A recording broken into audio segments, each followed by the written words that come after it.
Hey, what's up? It's Cute What If this side. Today we will be seeing, what if Deku like Ak had space-time quirk? Now before we move ahead with the fic, leave a like and subscribe to the channel for future what ifs like this. In an inconspicuous bar, Tamura Shigaraki was watching the sports festival on the TV screen. There was another screen however that displayed nothing but the word sound only. That red-haired brat won first place, huh? He is indeed impressive. Kurogiri, who was wiping a few glasses by the counter, paused as he studied his charge. Ever since their defeat at the hands of the students in the USJ, Tamura Shigaraki has changed. Where normally, seeing a person he hates would warrant a severe neck scratching and a few comments of loathing, Shigaraki's voice was now the epitome of calm. And not only that, but his body, who now barred scars from the recent injuries, was far more toned and muscular. He was still skinny, sure, but he was no longer the skin and bones he was at the USJ fight. Shigaraki continued to study the sports festival with rapt attention. Their skills are currently being broadcasted to the world, Kurogiri. It would be foolish of us to not use this opportunity to study them, was the answer Shigaraki gave when he asked him why he's focused on it.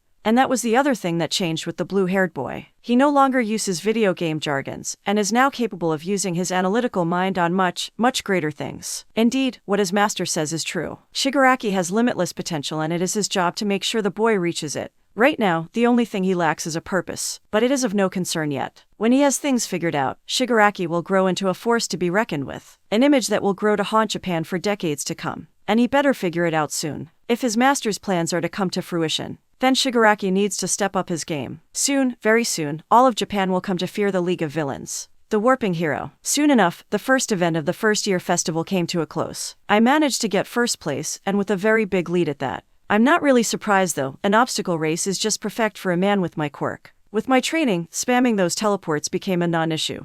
And there wasn't really any obstacle that could stop me in my tracks. My lead also allowed me to watch the rest of the race without hindrance. It was incredible to see some of my classmates' performances. Some of them definitely improved their control while others showed some creative uses with their quirks. I can't help but also notice in comparison to the other classes, everyone from 1A is moving with much less hesitation. Our class has experienced firsthand the world that awaits us when we go pro. We came in contact with true fear, but also conquered it. Our experience drowned out hesitation. In the end, it all came down to either Bakugo or Todoroki, with them both being the first among the crowd of students to reach the last obstacle, with Bakugo slightly trailing ahead. They gave no care for the mines as Bakugo just blasted himself forward, dashing just above the ground to avoid the mines, while Todoroki slid on his ice towards the finish line. Normally, they would probably do their best to be a hindrance to each other. But right now, it's obvious with me already taking first place, they're putting all their efforts in just forging ahead and ignoring everyone else. BOOM. What the hell was Midoriya? Suddenly, a massive explosion rang from the start of the obstacle. A huge cloud of pink could be seen as a green-haired student used the explosion to propel himself forward, far above the heads of the other participants. He was quickly catching up with the leading duo, but just missed them as Bakugo and Todoroki increased their pace to maximum levels to get a burst of speed to the finish line. Midoriya, however, proved that wasn't done as he slammed a metal sheet to the ground, igniting the mines below as the resulting blow launched him forward. He quickly surpassed Bakugo and Todoroki as he fell into a run. It was obvious how this action pissed Bakugo off to no end, as he immediately started mouthing off profanities while moving to catch up. Todoroki himself grew frustrated as he found himself falling behind. Bakugo was about to launch a massive explosion that would undoubtedly bring him ahead of Midoriya, but was forced to cancel as Todoroki swept up his arm to try and catch the two leading racers in ice. He failed however as Bakugo blasted the ice with an explosion. His position making Bakugo protect Midoriya unintentionally. Yikes, Bakugo's gonna get pissed when he realizes what he did. And he was. Bakugo immediately turned around in alarm and blasted forward with the biggest explosion he ever threw. But it was all for naught as Midoriya ran through the tunnel and secured his position as second place. I eyed my classmates as they entered the stadium one by one. Bakugo went livid once President Mike announced his position as third. And Todoroki glared at the three people who surpassed him. More and more people started to arrive at the stadium and it didn't take much longer for all 40 positions to be filled. The girl with vines for hair came in next, followed by Yaoyorozu, then Ida, Shiro, and a 1B student who didn't have lips. Each one of them had taken the ice path that Todoroki had made to catch up in his race with Bakugo. Shinso managed to score in the middle of the group at 18th place. Hey Prez, you were incredible, Kaminari cheered as he walked over, along with the rest of my classmates. Congrats on first place. Indeed, congratulations are in order. Takoyami nodded. Thanks guys, I said appreciatively. Don't think we're just gonna let you keep taking the win, Kirishima piped up. I'm going to try my hardest in the second round. I nodded in agreement before thinking to myself, I was pretty lucky that the first event was a race. Things won't be easy now. The first game of the first year stage is over, announced midnight as the last of the students trickled in. All 40 contestants have been decided. It's now time for the second event of the sports festival. Everyone waited with bated breath as the screen turned until it stopped on an event.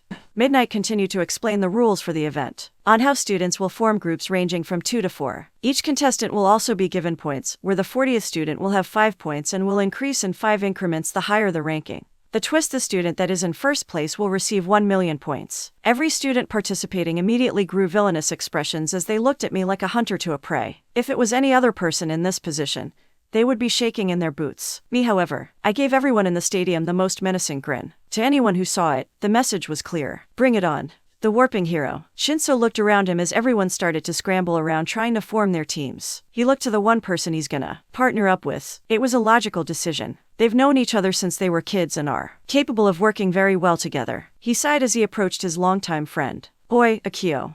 Wait, you wanna join my team? He asked, slightly surprised. Yeah, you're the only one here that knows me best. And to be honest, I'm here to mooch off your strength. I don't want to reveal too much of my cards this early if I can help it. Kazuya just rolled his eyes, not the least bit offended. In any case, we need 2 more people to make this work. So how about? Hey there. Suddenly, a person interrupted our conversation. She had bubblegum pink hair and was carrying 2 cards hidden by a cloth. Her eyes are unique with crosshairs for irises. Mr. First Place, let's team up, May. She introduced herself, suggested, shouted. To Kazuya's credit, he didn't even flinch or fall back when the strange girl got all into his personal space. I don't know you, but I'd like to use you, she said bluntly, while stating her reasons. If I'm with you, then all the cameras would be on me, which means all the big support companies will notice my babies. Your babies? I asked, slightly confused and embarrassed. This doesn't sound like a conversation someone should have in public. You don't actually mean actual human babies, right? Kazuya's sweat dropped. Of course not, silly. I mean these. May took off the cloth that covered the carts and revealed them to be full of gadgets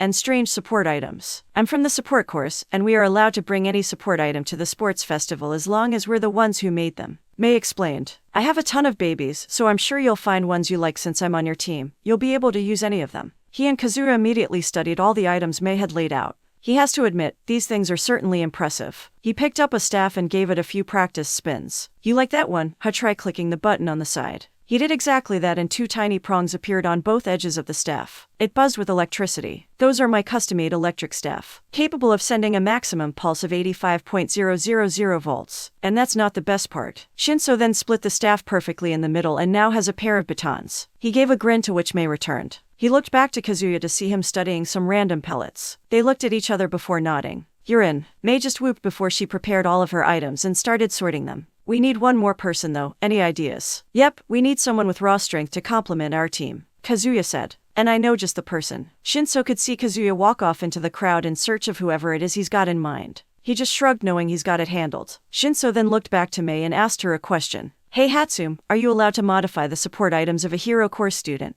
Yep, as long as it's an official request and Power Loader gives the green light. Then sure, she said chipperly. Why are you thinking of some upgrades for that baby? She pointed to the mask-like device currently hanging from Shinso's neck. Like Kazuya, Shinso also sent a request to bring support items in the festival to use his artificial vocal cords. He was pleasantly surprised that it was accepted. I have a few things I have in mind. Shinso nodded. We'll talk later, okay? Sure thing. It didn't take long for Kazuya to show up with our 4th teammate in tow. Hey Midoriya, glad to have you on board. I greeted the brunette. Thanks Shinso. Hey May, how good are you at making items on the spot? Kazuya asked. Depends on how complicated and interesting it's going to be, she replied. Then can you create something that could handle a massive amount of feedback? Kazuya asked. How massive are we talking about? All Might level massive, Kazuya said. She just widened her eyes before grinning. I can certainly try my best. May then started taking apart a few gadgets from the cart. I'm going to need that and this and that too. She then took out her tools and got to work. Don't worry, my darlings. Mommy is going to sacrifice some of you to make a super baby. She's unique, I guess, Shinso said, watching her work as sparks started to fly. She's capable. And if half of those gadgets work as she said so, she's going to be our trump card for the next event. Midoriya just looked at her behavior with a nervous chuckle. All right, we'll leave her to it,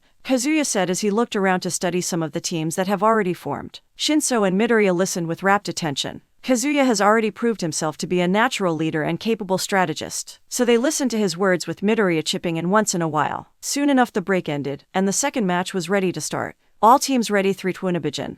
The warping hero. At first, Midoriya was proud of himself for securing 2nd place in the obstacle race. He was never a competitive person to begin with, so achieving the number 2 position was good enough for the moment. That was until he remembered All Might's words, where he should use the sports festival as an opportunity to show the world that he is here. He shouldn't settle for second best. Like Kaken, Midoriya is also aiming for the top. to fill the spot of number 1 hero. That's why he is determined to do his best in the second event. To his surprise, however, almost no one wants to team up with him. Both Uraraka and Ida wanted to prove themselves to him, which ended up with him standing in the middle of the field shaking and panicking. That was until Kazuya approached him to be his 4th teammate. He already had Shinso and a support course student on his team and needed a person with raw power to complement their team with an already impressive skill set. Without even thinking, he agreed. This was probably his only shot to participate in the second event. As they were walking, Kazuya said he had an idea to help Midoriya with his quirk problem. It was nothing permanent and only a temporary solution. He had Mei Hatsum, the support student, build him a glove that will allow him to use one for all without repercussions. The gloves act as a regulator, where it absorbs some of the feedback and damage done to the user. It's crude work at best, but it should be able to stand up to your quirk for a short while. He thanked her immensely, and they found themselves in formation.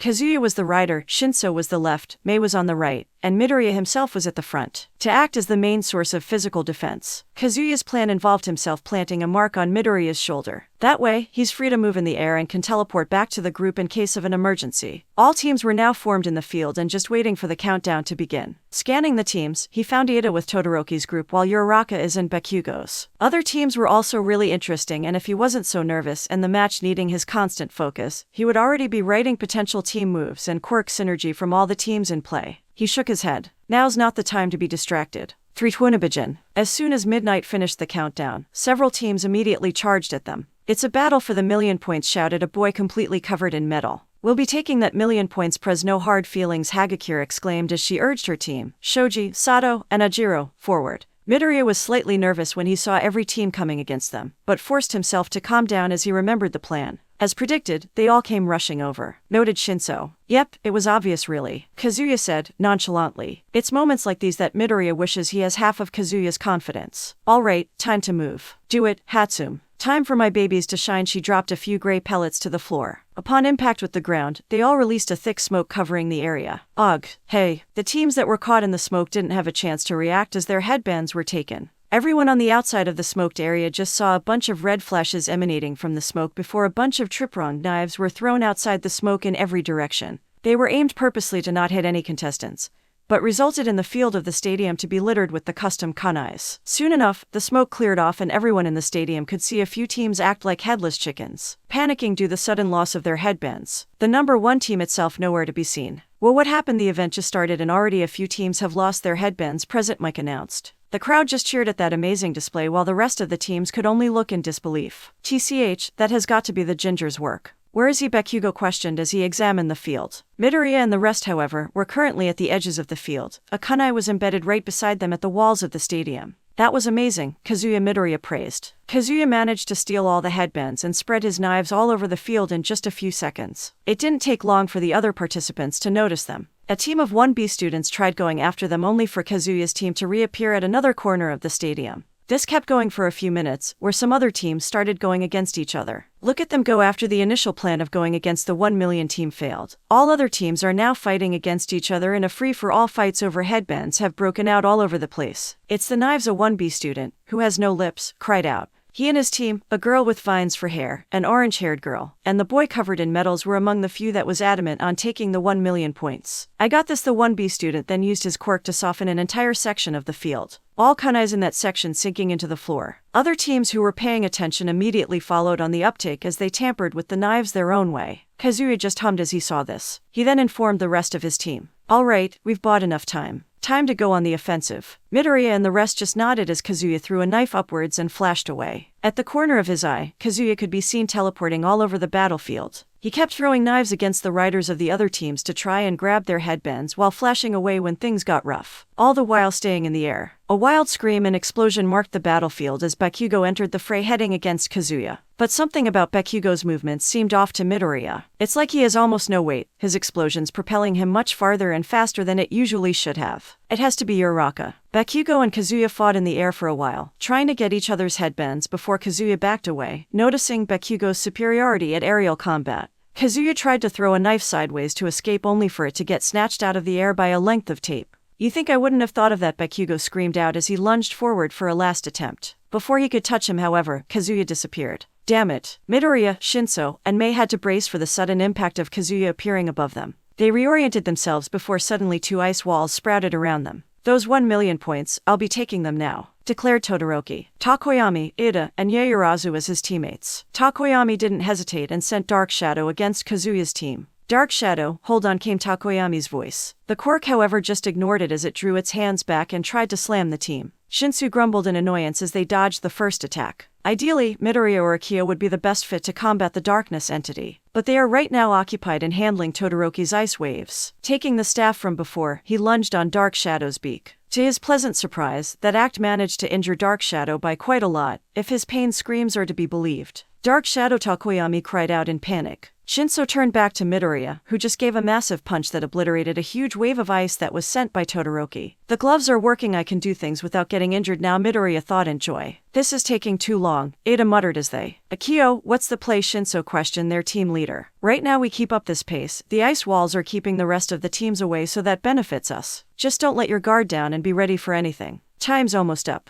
Kazuya stated as he strengthened the headbands on his neck. Todoroki, this is getting nowhere. There's not much time left, Yaoyorozu said with worry. They have stolen enough headbands for them to get a guaranteed spot in the next event, but Todoroki is adamant on getting the 1 million points. I have an idea, claimed Ada as he gritted his teeth. However, I'll probably be useless after this move. Todoroki, use this chance to grab the points. Ada focused on his engines, revving them well over his regular limits, positioning his legs so it would achieve the maximum speed. Guys, they're planning something. Midoriya's voice caused his entire team to look at Ada. Recipro burst. With that declaration, Ada gained a sudden burst of speed and shot right towards Kazuya's team. Unfortunately for Ada, however, he chose the wrong opponents. Kazuya had a fast enough reaction time to swerve his head out of Todoroki's outstretched hand. Shinso was used to that type of high-speed combat, being Kazuya's sparring partner for well over a decade. Mei saw what happened with her enhanced eyesight and reacted accordingly. Midoriya was the only one who couldn't follow Ada's movements. But it didn't matter as his body just jerked along with his teammates' movements. This resulted in Todoroki's team rushing past Kazuya's group with nothing to gain. They were down Ada, who couldn't move after using the super move. A semi-injured Dark Shadow who now showed a bit of reluctance in attacking due to Shinso's presence. And a broken pride. Having all those failures thrusted to his face was enough for Todoroki. He aimed his left hand at Kazuya's group and let off a flicker of flames. He desperately wanted to roar out the burning sensation inside him, but quickly extinguished it. He widened his eyes in shock as he realized what he was about to do. I almost used his flames. Todoroki in his self-contemplation didn't notice Aizawa watching him from the announcer's booth with a frown on his face. Suddenly, one of the walls ignited as Bakugo appeared in all his glory with his team following close behind. I'll be taking that 1 million, you hear me? Before he could even reach halfway to Kazuya's team, he was interrupted by Present Mike. Time's up. Bakugo just comically dropped to the ground face first at the announcement, while his team stopped running and dropped down to rest. Man, chasing after Bakugo the entire round is not fun, I tell you. Zero huffed as he panted for breath. To no right. Uraraka agreed as her arms are resting on her knees. You guys really need to work on your endurance, chuckled Kirishima as he stood there with a big smile. But today was pretty fun. Can't wait to find out who makes it to next event, Kirishima announced with a chipper tone. Nothing can take away his enthusiasm. We would a match in time to announce the rankings, Present Mike said in a loud, boisterous voice. In first place, keeping their 1 million point headband, and securing some more along the way, is Team Kazuya. The crowd cheered as the team gave each other high fives. In second place, almost securing themselves the win but not quite cutting it, is Team Todoroki. The others on the team looked relieved, but Todoroki himself was displeased. I'm sorry, even with my last-ditch move, I couldn't keep up with them, Ada apologized with a deep bow. Don't worry, Ada. Second place isn't even that bad, Yaoyorozu reassured. It is satisfactory, Takoyami nodded. In third place, managing to secure a lot of points for themselves while the Kazuya and Todoroki's teams were fighting, it's Team Bakugo. We did a good job, guys, well done, Uraraka cheered at their victory, with Kirishima joining her. Do you think that's what he feels, asked Zero as he pointed at Bakugo. Shit, damn it, shitty Deku, shitty Ginger, shitty Isahad and AAA. Bakugo continued to rage while hailing a profanity of curses. And in fourth place, managing to just barely make it in with a last-minute point gain, is Team Tetsu. We just barely made it, Kendo sighed. Hell yeah, we did it, Tetsu exclaimed. There you have it, folks, these 4 teams will be moving into the final event. This marks the end of the cavalry battle, Present Mike announced. Make sure to stay tuned for the lot drawing for the inevitable and most exciting 1v1 fight. See ya after the break. Kazuya sat in the waiting room, his match with Ida about to begin. He took a deep breath as he psyched himself up. Honestly, performing in front of thousands of people can be nerve-wracking, especially when you're going to be the focus of an entire stadium's worth of pro heroes. The rest of his classmates are currently up on the class personal booth. It's time. Kazuya got up from his seat and made his way towards the stadium. Present Mike already doing his job of announcing his arrival. And in this corner, it's the boy who has proved he's a force to be reckoned with. He has achieved the number 1 for the obstacle race and the cavalry battle. The class president of 1A, please welcome the red flash of UA, Akio Kazuya. Kazuya's appearance was met with thunderous applause from the audience. Already it was obvious that he was a fan favorite. Ida stood opposite him, face determined. May we have a good match, Kazuya, Ida proclaimed. Indeed, may we have a good match, Kazuya returned. Midnight then took over, explaining the rules of the fight and how the fight would end when one of the fighters was immobilized, out of bounds, or gave up. She, along with Cementos, will be the judges of the fight. Up in the stands, the other 1A students were talking about the current match. So who do you guys think will win? Hagakure asked as she waved a sleeve. Probably Kazuya. Ada's strong, but I don't think he can take down the class prez. What do you think? Deku Uraraka asked the resident Quirk nerd. That depends really. If Ida manages to get the first hit, then there's a slight chance he could win. But these two are heavily focused on speed. Whatever happens, this fight will end quickly, Midoriya stated. Back in the arena, Midnight just finished asking the contestants if they were ready. And begin. Ida immediately blasted his engines to the highest gear he could bring to try and blitz Kazuya out of the arena. Unfortunately for him, however, Kazuya himself just jumped over the dashing Ida, using his shoulders as footholds to jump high up in the air. Kazuya immediately took out his knives and began raining them all over the arena, resulting in the ground being littered with his custom tri-pronged kunais. I've seen this move before during the battle trials against Kaminari. Ida took a moment to study his opponent. Kazuya's quirk works by teleporting to the markers he's planted on each kunai. If I just charge him, he'll quickly dodge to another kunai to attack me. But if I use my top speed, I should be able to take him the moment he teleports. Ada's expression grew as he grit his teeth and took a running stance. I have to prove, as an Ada, that I have what it takes to be a hero. Recipro burst. Ada dashed at great speeds, with few in the stands capable of following his movement.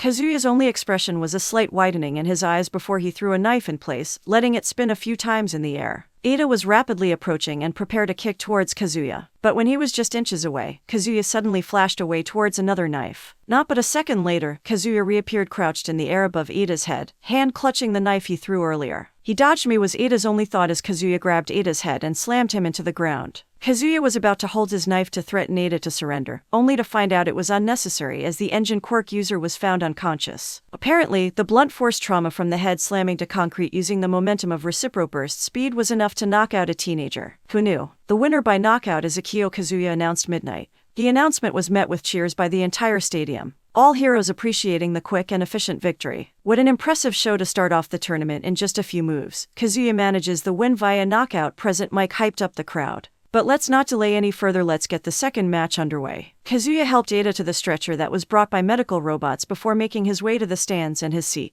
That was amazing, man, congrats on the win. He was met with cheers and congratulations from his classmates as soon as he arrived. He smiled and nodded to them all before taking his seat and looking towards the stadium. Already he could see Bakugo and Zero making their way towards the arena, President Mike announcing their arrival. Knowing the winner of this match will be his opponent for the next round instantly made him hyper-focused. Both Zero and Bakugo are strong, and the fight could go either way if Zero plays his cards right. But Bakugo has always been one of the powerhouses of the class.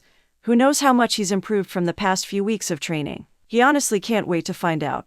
The warping hero. Are you two ready? Midnight asked, to the nods of both contestants. That was what Zero came to when he got his thoughts back together. Honestly, he was proud of himself for getting this far. Being in the third rounds of the sports festival means you got a lot more to show and by extension, a lot more chances to get offers. Zero knows his own strengths. He knows his own limits. So it isn't all that hard to come to the conclusion that his next fight is going to be his hardest yet. Bakugo is far from weak, but just because he's skilled, doesn't mean he's unbeatable. Begin. Tape shot. Trident Zero quickly lifted both arms and aimed his elbows at Bakugo as soon as the match started. From his elbows, 3 lengths of tape each shot out, forming a net that quickly surrounded Bakugo from all sides. It was an effective capture move that he had been working on. Was that a super move? President Mike exclaimed in excitement. We haven't even covered those in classes yet. The crowd roared in approval seeing such an act in the first-year arena. Before the tapes could reach him, however, Bakugo blasted himself upwards and released consecutive explosions to reach Zero's position. Nice try. Zero kept launching tape after tape to get the explosion quirk user out of the air, but Bakugo proved too nimble and managed to dodge every time.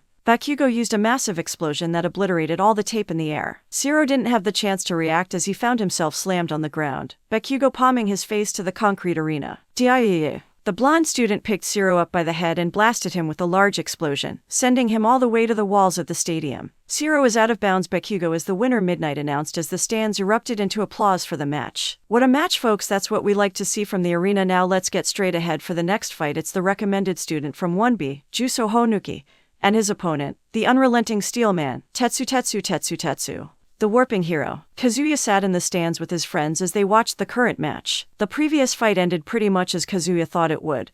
He just didn't expect things to have ended that fast. Who do you think will win? Shinso asked from his seat. Hard to say, we don't know much about what the guys from 1B are capable of after all. True enough, but one of them is a recommended student. I'm betting on him. You're on. To their surprise, the match didn't last long at all. It turns out that Tetsu was just a brute. All it took was for Honuki to soften the arena and re-solidify it, completely trapping the steel man in place. It goes to show that 1B aren't short of powerhouses, and their road to the top will be much harder than they thought. To liquefy and re-solidify solid matter it will. That's a pretty dangerous power. Kazuya piped up. Honuki needs to be in physical contact with an object to utilize his quirk. It also seems to have given him a lot of mobility. A pretty versatile quirk. Midoriya added while his fingers were flying over his notebook. Uraraka giggled seeing this action. Midori's in his element, Hamina chuckled. Where are Yamomo and Takoyami? Hagakure asked. He waving empty elev's the only indication that it came from her. They already made their way to the stadium. It's their match now after all. I'm betting on my man Takoyami and Dark Shadow. No one can beat them when they're working together. Kirishima voiced his thoughts about the current matchup. Some people agreed with him, the rest undecided.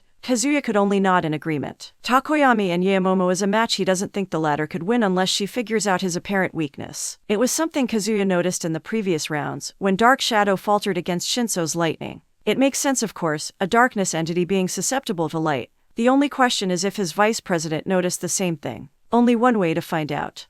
Apparently not. Kazuya saw how Yaoyorozu spent too much time planning ahead. Her current weakness is her incapability of thinking on her feet. Had she been more observant, it would have been an easy victory. Nevertheless, it's time for the next match. Midoriya versus Mei. It's easy to say that Midoriya would win since he has the power, the mind, and the training. But Mei's jubilant amounts of support items make her an unpredictable opponent. It was a match Kazuya was excited about. What he didn't expect, however, was for it to be turned to an advertisement show. Midoriya showed up wearing all kinds of support items over his body that Mei used to showcase her baby-making ability. It was clear to see that Midoriya was bummed out by all of it, since his speech in the waiting room was all about showing the world that he was here. When everything ended, Mei happily stepped out of the arena herself. Midoriya just gave a tearful smile and a shaky thumbs up to show that he was fine with all of it. Poor guy. Shinso chuckled at Midoriya's sorry state. All right, it's my turn now. Kirishima stood up with a cheer. Wish me luck, guys, he said as he made his way towards the stadium. On the other side, Todoroki also appeared, making his way to the arena. But what immediately sent red flags towards Kazuya's mind, however, was that Todoroki looked absolutely furious. It was usually hard to know what Todoroki was thinking. What with that cold exterior he always gives out. Hey, you okay, man? Kirishima asked in worry once they reached the center of the arena. Todoroki said nothing as he just kept glaring at Kirishima. Midnight spared the half and half user a worrying glance before declaring the match to start. No one expected it. The match was just set to start, and all of a sudden, a large shadow loomed on one side of the stadium. A large iceberg blocked out the sun coming from the center of the arena. Every single person in attendance could only gape in shock at the amount of power that was possessed by a teenager. Midnight herself managed to dodge out of the way quickly.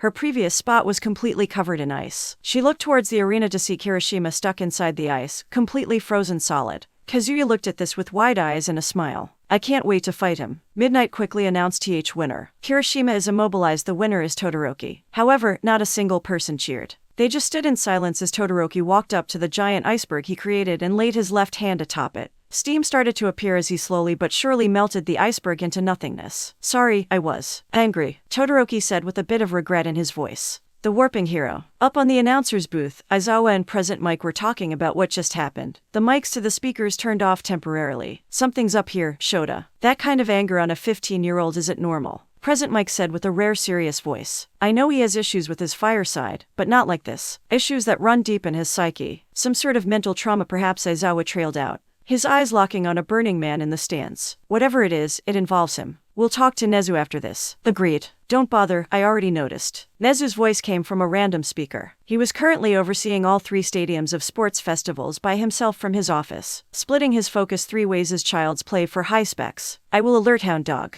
Things will be done after the sports festival. Make sure to keep an eye on things. Of course, sir, Aizawa and Present Mike said at the same time. The warping hero. Shinso studied the retreating back of Todoroki with a critical eye. Quirk issues is something he has a lot of experience in after all. He doubts their circumstances are the same, but they're similar nonetheless. Todoroki's power is terrifying. To wield both fire and ice at the same time. Many would kill to have that kind of quirk, so why in all hells is he so disgusted about it? Shinso shook his head at that. It won't do to get distracted now. He is currently sitting in the waiting rooms for his match to start. Uraraka and Kendo's match is underway and soon, it'll be his turn. His opponent is Shiozaki, and all he knows about her is that she has vines for hair that's related to her quirk. But the opposite is also true. She knows nothing about him, which works just as well for his advantage. He's gotta admit it's quite nerve-wracking to reveal his quirk in front of so many people, but this is also the first step to achieving his dream. Uraraka is out of bounds. Kendo is the winner. Uraraka is out. These 1B guys are tough. Can't underestimate them. With a breath, he stood up and made his way to the stadium.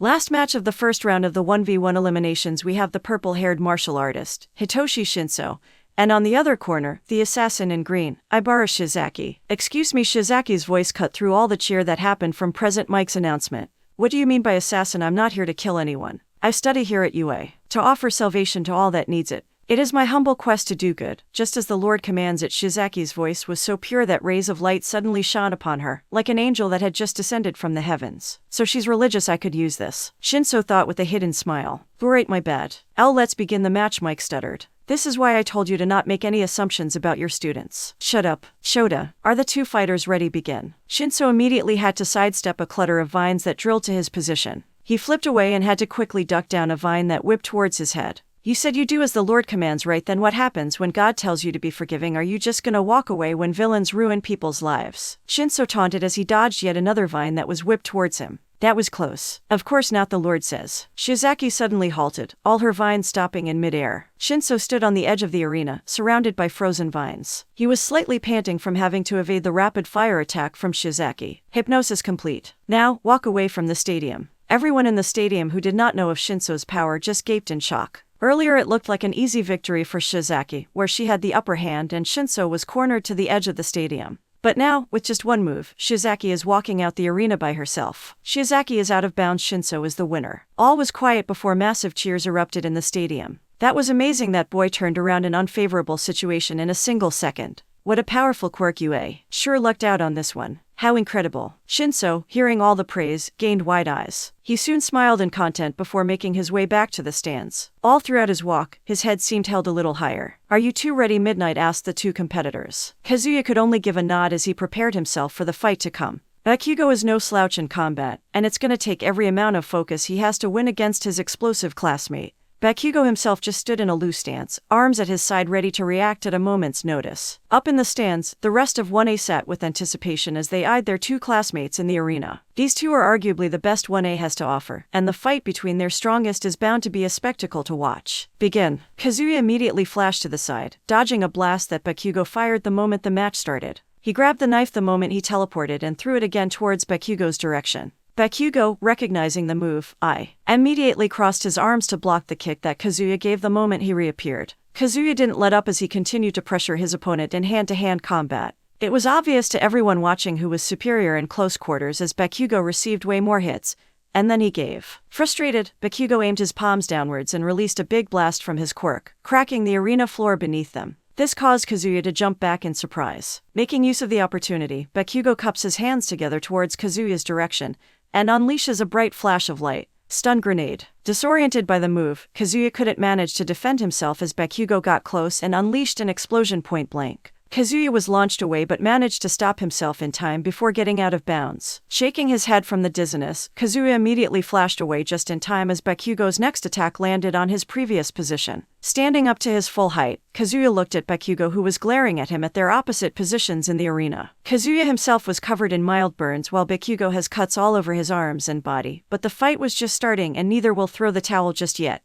Kazuya then threw a mass of knives, the arena getting littered with kunais. Bakugo just looked at it all with an analyzing eye, memorizing the positions of each knife before blasting the ones close to him with an explosion. I saw your damn fight with 4 eyes. You ain't getting me that easy. Kazuya just rolled his eyes as he threw both knives he had in his hands towards Bakugo. The explosion quirk user was about to blast them out of the air when the weapons disappeared out of thin air. Bakugo's acute senses were screaming at him as he sidestepped, dodging a familiar tri-pronged kunai that flew past him. However, the sidestep brought him in the direction of the other speeding knife, which managed to nick him on the shoulder. He teleported those knives to his other markers, Bakugo said as he gritted his teeth through the pain. Kazuya unleashed more knives, which teleported all over the place. This damn arena just turned to a kill zone. Thinking quickly, Bakugo propelled himself to the sky with controlled explosions. He continuously dodged the knives coming in all directions. Fine then, if that's what he wants, then I'll give it to him. Bakugo aimed his palms to the sides and unleashed a massive explosion that destroyed all the incoming knives. He then angled his body downwards and released constant explosions, the speed in which he spins creating a miniature tornado that is quickly speeding towards the arena. It doesn't matter if he warps away, I'll just blow the entire arena along with him.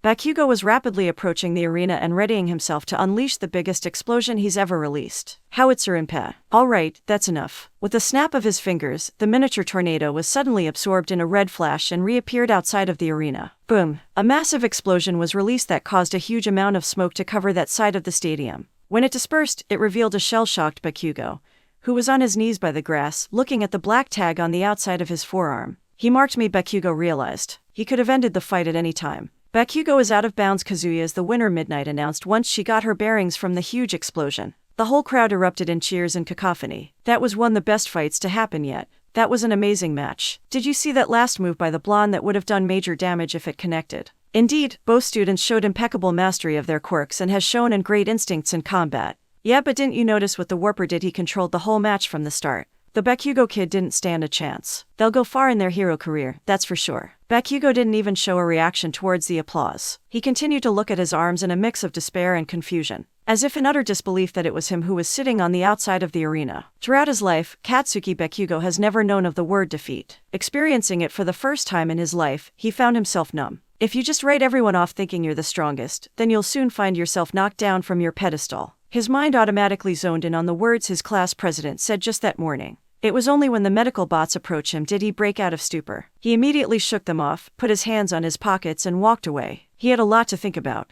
The warping hero. Ada Tenya was cheering with the rest of his classmates at Kazuya's victory. He was clapping with fervor since it was indeed one of the greatest matches he has seen in today's sports festival. Truly a fight befitting of this great institution. Yakuya. WOOHOOO, that's our class prez. Ada studied the rest of his classmates. Only a few of them are in the competition now, but none of them feel burdened or bothered by it. Their excitement is still in the air and he can't help but admire all his friends about it. He can't say the same for himself, however. He feels shame for suffering defeat this early in the third event. How is he supposed to apologize to his brother for bringing the Ada name to shame? He didn't perform well in the race, even though his quirk gave him a major advantage. And he messed up in the cavalry battle and became a burden to his teammates. That was when he was approached by a UA staff member and told him that he had received a call from his family. Giving a sigh, he bid goodbye to Midoriya and Uraraka and made his way out to receive the call from his family. The warping hero. Hello folks, welcome back to the next match of the first year's UA Sports Festival. After that exciting match we have earlier, let's see if today's current matchup will be just as incredible. On this corner, we have the recommended student of 1B who could melt the stadium with a touch. It's Juzo Honuki, and on the other, it's the dark samurai who has an epiphany for darkness, Fumikage Takoyami,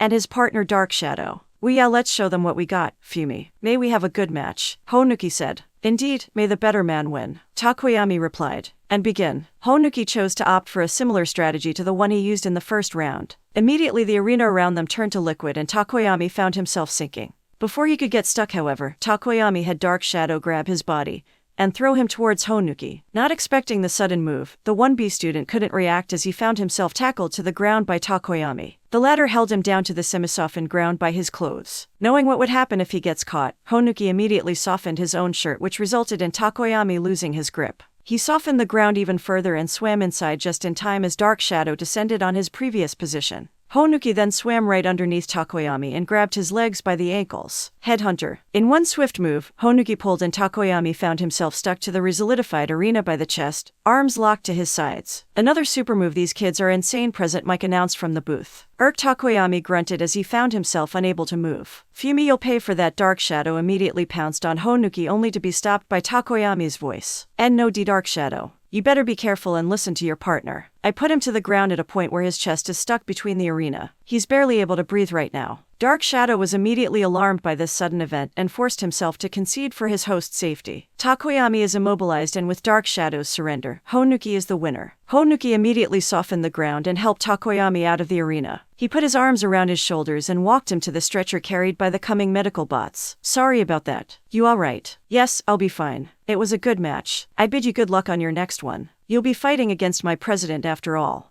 Thanks. And yeah, good match. They shook hands as the bots wheeled Takoyami out of the arena to the medical bay. The show of sportsmanship causing the arena to cheer and clap in approval. Now that's how you end a tournament match, nothing else but pure sportsmanship. Alrighty, now then, we're gonna take a small break to fix up the arena before heading to the next match. And it's an exciting one, folks. Stay tuned for another explosive match to come. It's Midoriya versus Todoroki, the warping hero. Midoriya was walking towards the waiting room to wait for his next match when he suddenly bumped into Ida. He was kind of worried about him since the engine quirk user was obviously thinking about something ever since his loss against Kazuya. Midoriya had wanted to talk to him to help out but didn't know what to say. Then the glass teen had received a call from his family and hasn't been seen since. Midoriya immediately took the chance to start a conversation after bumping into him. Ada, are you okay? You've been pretty out of it, Midoriya asked. Ada widened his eyes slightly before replying. Of course I am, Midoriya. I am deeply touched by your concern towards me. I apologize for the worry, but yes, I'm doing fine, he said with a smile. I admit I had some issues accepting my loss against Kazuya at my match against him, and how ashamed I am at seeing my brother after the loss, Ida said while bowing his head. It was unbecoming of me, but I'm past it now, he said with a smile. I just got a call from my brother saying how proud he was of me making this far. He told me congratulations and how he can't wait to have me as an intern. That's great, so you're gonna learn from your brother at the internships, Midoriya asked with a wide smile. Indeed I am. I have a lot to learn about being a hero, and I believe learning by my brother's side will prove the best path for me. I'm happy for you, Ida, and I'm glad you're okay now. Thank you, Midoriya. Now then, I shouldn't keep you any longer. Good luck on your next match. Ida bid him farewell as he made his way back to the stands. Midoriya himself is just glad Ida is back to his regular self. He shook his head as he proceeded to wait for his match to start. Not 5 minutes later, he received the announcement that the next match is underway. He got up from his seat and made his way to the arena. On his walk, he can't help but remember his talk with Todoroki before the tournament started. The knowledge of what his classmate had to live through pained him, but at this point there was nothing he could do about that. What he could do, however, is help the half-quirk user break out of the self-imposed prison he put himself in. What Endeavor did was wrong, so he's gonna make things right. After all, intervening when you're not supposed to is the essence of being a hero, right? Midoriya was turning a corner when he spotted the man himself waiting for him. Speak of the devil and he shall appear. Endeavor was leaning towards a wall when he noticed Midoriya walking.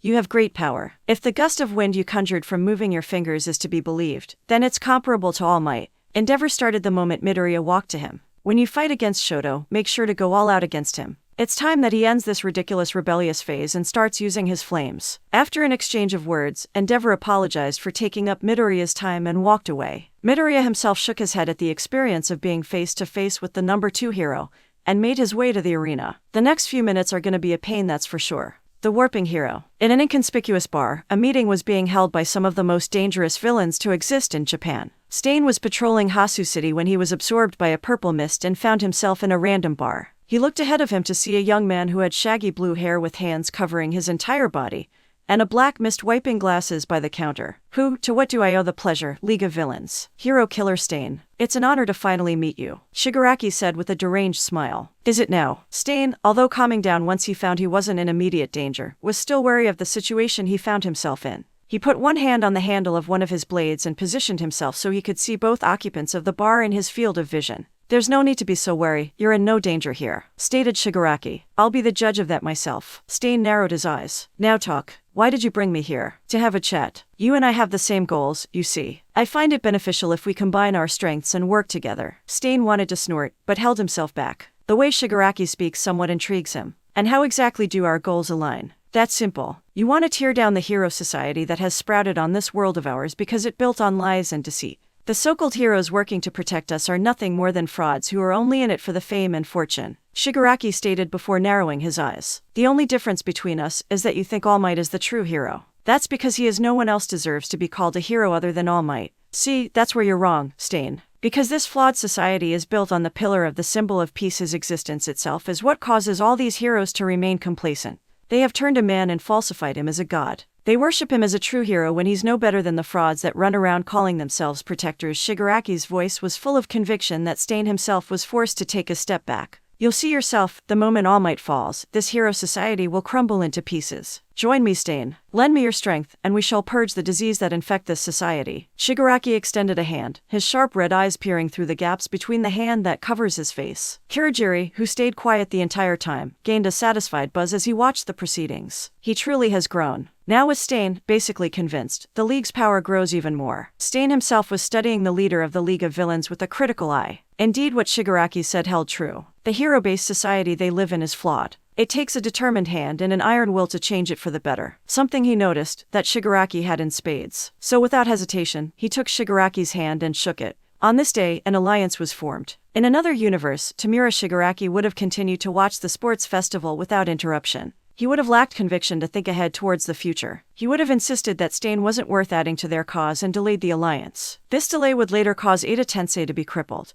and the Ingenium name to be added to the long list of victims by the infamous hero killer. But in this world, Shigaraki understood the importance of having trustworthy and capable allies. He understood the need to surround himself with those who believe in the world that he is trying to create. This change was only possible due to the major defeat he had suffered at the hands of the students of 1A. How this change would affect the lives of the people and the world around them remains to be seen. The moment Midoriya and Todoroki appeared in the arena, all the chatter that was going on in the 1A booth immediately stopped as everyone put their focus on the upcoming match below. Kazuya himself watched in apprehension. He just knows somehow that this current match will be why. There's no other outcome for it. Todoroki has some sort of unknown grudge against Midoriya. Something, a circumstance, that is only known by the two involved. He has his suspicions, of course, from fleeting memories that come up from time to time, and whatever rudimentary knowledge he has of the world he currently lives in. Soon enough the countdown for the match began and both competitors went to their respective stances. Todoroki slightly bent his knees and readied his arms at his sides, while Midoriya raised his arms and folded his thumb and middle finger in a flicking motion.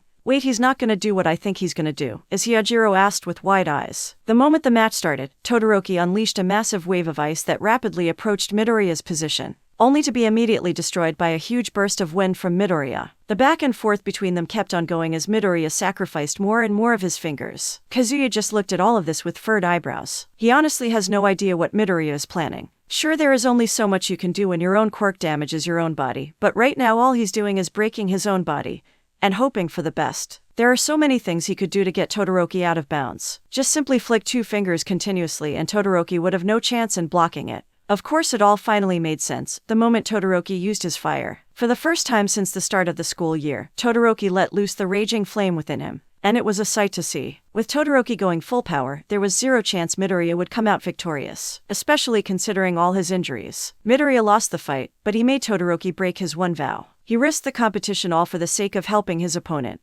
Kazuya thought with a smile. I was right. Midoriya really does possess the heart of a true hero. Can't say I would have done the same thing in his shoes. Kazuya looked back to the arena to see Todoroki with a contemplative look on his face. He was watching the medical bots putting Midoriya on a stretcher. Whatever issues Todoroki has, what happened here is definitely affecting him. Kazuya just hopes it wouldn't ruin their fight. Assuming they both get to the finals, of course. The warping hero. Shinso was walking towards the arena after the previous match ended. It took a while for Cementos to fix up the arena after the whole debacle between Todoroki and Midoriya. But now it's ready and he came face to face with the class president of 1B. Are both fighters ready? Midnight asked. Yes, Mom. Kendo replied while Shinso just nodded. Begin. Immediately, Kendo closed their distance and threw a right jab at Shinso. Shinso easily read the punch, dodging the last second before throwing a straight to her ribs. Before he could do so, however, Kendo's fist that he just dodged suddenly enlarged and smacked him by the side of his face. Kendo didn't let up as he slapped her other enlarged arm towards the struggling Shinso. Shinso was launched a good amount of distance before he managed to recover. He wiped the side of his face before turning to face his opponent. You're pretty good. I see you're not like the others who rely completely on their quirks. It's nice to meet a fellow martial artist. Kendo just narrowed her eyes at Shinso's attempt in striking a conversation. She's been well briefed by Shizaki on what exactly Shinso's quirk is and her theory about the trigger. Oh come on, why the silent treatment? I heard you 1B lot are pretty talkative. Your buddy Momona sure likes to run his mouth. Shinso kept taunting just in case Kendo would slip. Kendo still ignored him as she enlarged her arms and ran to engage Shinso for the second time. Oh well, that was worth a shot, Shinso stated. Looks like it's time to reveal what I can do. Shinso stood up to his full height as he looked at the incoming Kendo. Self-hypnosis, limiter release. Shinso's eyes gained a purple hue as he clenched his fists. Kendo, who noticed Shinso's change in demeanor, immediately raised her enlarged fist and threw it against Shinso. Shinso simply drew back his arm and met the large fist with his own. Kendo, who was surprised that he managed to block her attack, couldn't react as Shinso moved quickly and retaliated with an uppercut to her chin. Kendo could only take a few steps back as the hit rattled her brain. Shinso forced his own body to keep up with the attack as he again punched her in the gut and slammed a fist to the side of her face. Kendo immediately swiped her enlarged hands around her in an attempt to ward off the constant onslaught. Shinso was forced to jump back and tried to follow up on the attack before a stab of pain forced to relinquish control over his body. Damn it, I managed to up the limit of how much damage I could take during the self-hypnosis, but it's not enough. Kendo tried to take advantage of the sudden opening.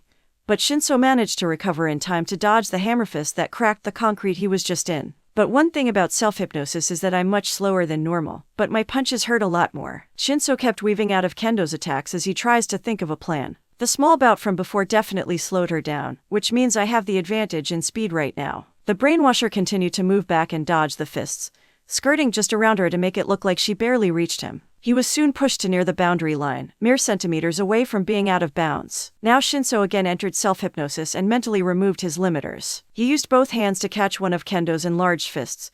Spinning on his heels, he used all his strength and weight to throw Kendo out of the ring. He cancelled his own brainwashing as he panted in pain and exhaustion. His arms were bruised and sweat started to pool on the ground around him. But Shinso just smiled in satisfaction and raised a fist to conclude his victory. The crowd obviously liked it as they continued to cheer and holler. Kendo is out of bounds. Shinso advances to the semi-finals, declared Midnight. Incredible. Shinso shows incredible strength as she met Kendo's attacks head-on. I didn't even know he could do that. What about you? Shota Mike cheered. It's news for me too. He's definitely shown creativity on how to use his quirk. Well done, Aizawa said with a proud smile, one that Mike immediately latched onto as he proceeded to tease Eraserhead about being a softie. Shut up. The quarterfinals are finally over. Hurry up and make the announcement. Oh, that's right, with Shinso and Kendo's match concluding. We now have our fighters for the semi-finals. These four have proven they are the best among the generation as they continue to show the world what they can do. We have Akio Kazuya versus Juzo Honuki for the first fight, and Shoto Todoroki and Hitoshi Shinso for the second match. I don't know about you folks, but I am mighty excited.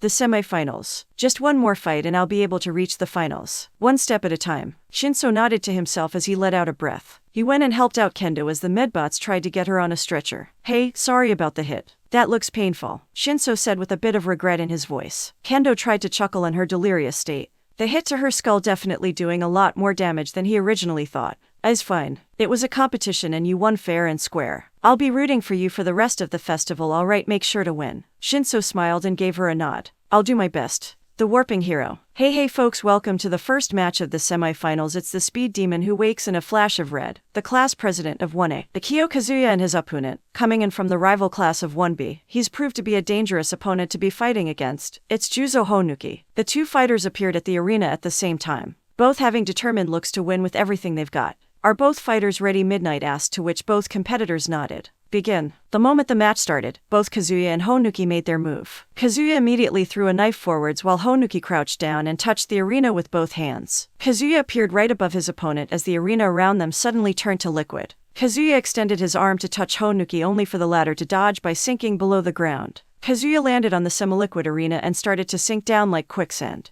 Knowing what's about to happen, he immediately threw the knife upwards to the sky and flashed towards it. Just in time as Honuki made his appearance and the ground Kazuya was just in suddenly solidified. Honuki then sunk back to the ground and reliquefied the arena. Kazuya reappeared above the arena and kept the motion of throwing the knife upwards to keep still in the air. He's hiding. It's true I won't be able to touch him if he's underground. But if he's adamant on staying down there, I'm just going to have to force him out. Kazuya then threw a bunch of knives towards the inside and the outside of the arena. The ones that were thrown inside quickly sunk into the ground, but it works just as well. Immediately, parts of the arena were teleported and holes and cracks appeared around the ring. One of these holes revealed a shocked Honuki who could only widen his eyes. There you are. Kazuya didn't waste a second as he threw a knife and reappeared above Honuki, slamming the latter with enough momentum to crack his ribs upon impact. Honuki fell unconscious from the pain, and victory was soon announced to Kazuya, making himself the first finalist from the first-year sports festival. Shinso felt apprehension as he stood in the arena, hands in his pockets and his artificial vocal cords covering his lower face. Across from him, Todoroki was standing still, eyes on Shinso as they waited for the match to start.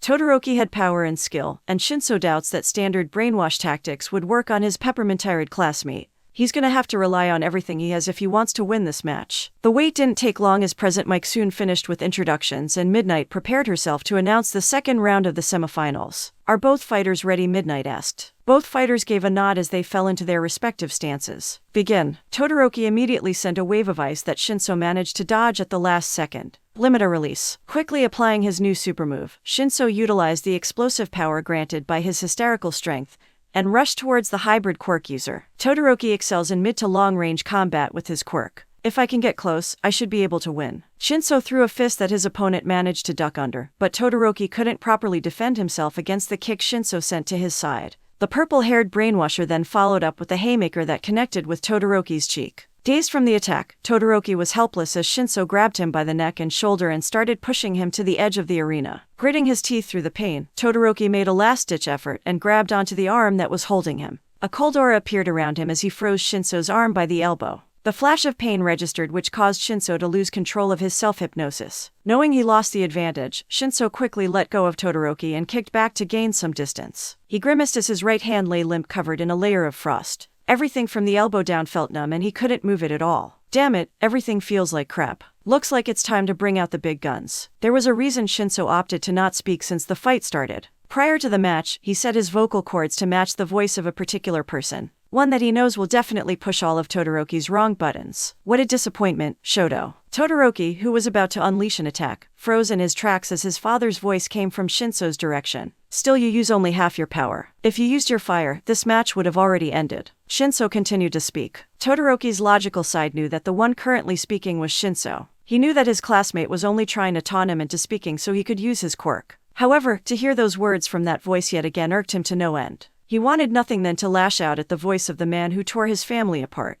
It was a tug-of-war between his emotions on which course of action his body should take. Luckily for Todoroki, however, his logical side won out. Had Shinso done this before his match with Midoriya, then on all accounts his purple-haired classmate would have attained victory. But his fight with Midoriya helped him gain another perspective on his one-sided hatred against his father. This allowed him to clamp on his instinctive anger, and allowed him to move with a clearer head. Todoroki immediately slammed his right hand towards his mouth and froze it shut. Now no matter how angry and loose he becomes, no sound will come out of his mouth. Shinso's eyes were wide as he didn't expect that sudden move. Todoroki took advantage of the surprise as he waved his arm and sent a giant wave of ice towards Shinso's direction. The brainwasher tried to move away but failed to do so in time when a jolt of pain came from his right arm. In the end, he could do nothing as the ice covered him completely. Shinso is unable to move. Todoroki advances to the finals. Midnight announced to the stadium. Despite the results, the spectators cheered the both of them for reaching this far in the competition. YEHHH folks, what an incredible fight, and with this, we have both finalists. It's Akio Kazuya versus Shoto Todoroki. Present Mike rallied the spectators. We'll have a 15-minute break before the final round, so make sure to stay tuned for the epic showdown.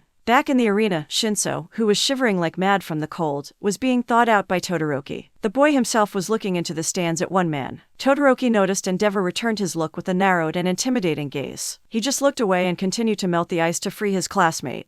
The warping hero. Endeavor felt proud and frustrated at his son's victory. Shoto used nothing else but his ice in the entire festival, barring his one fight with the green-haired kid, Izuku Midoriya, he thinks the boy's name was. On one hand, he's proud since with only half his power, Shoto proved his strength by reaching all the way to the finals of the competition. At another, his stubbornness on not using his fire will only prove to hamper him once he reaches the limits of his power. He would lose effectiveness as a hero and would only be a liability if this keeps up. He was ecstatic when his son used his flames in his second-round fight against Midoriya, but yet again he refuses to use it in his semi-final match. Things could have ended much quicker had Shoto unleashed everything.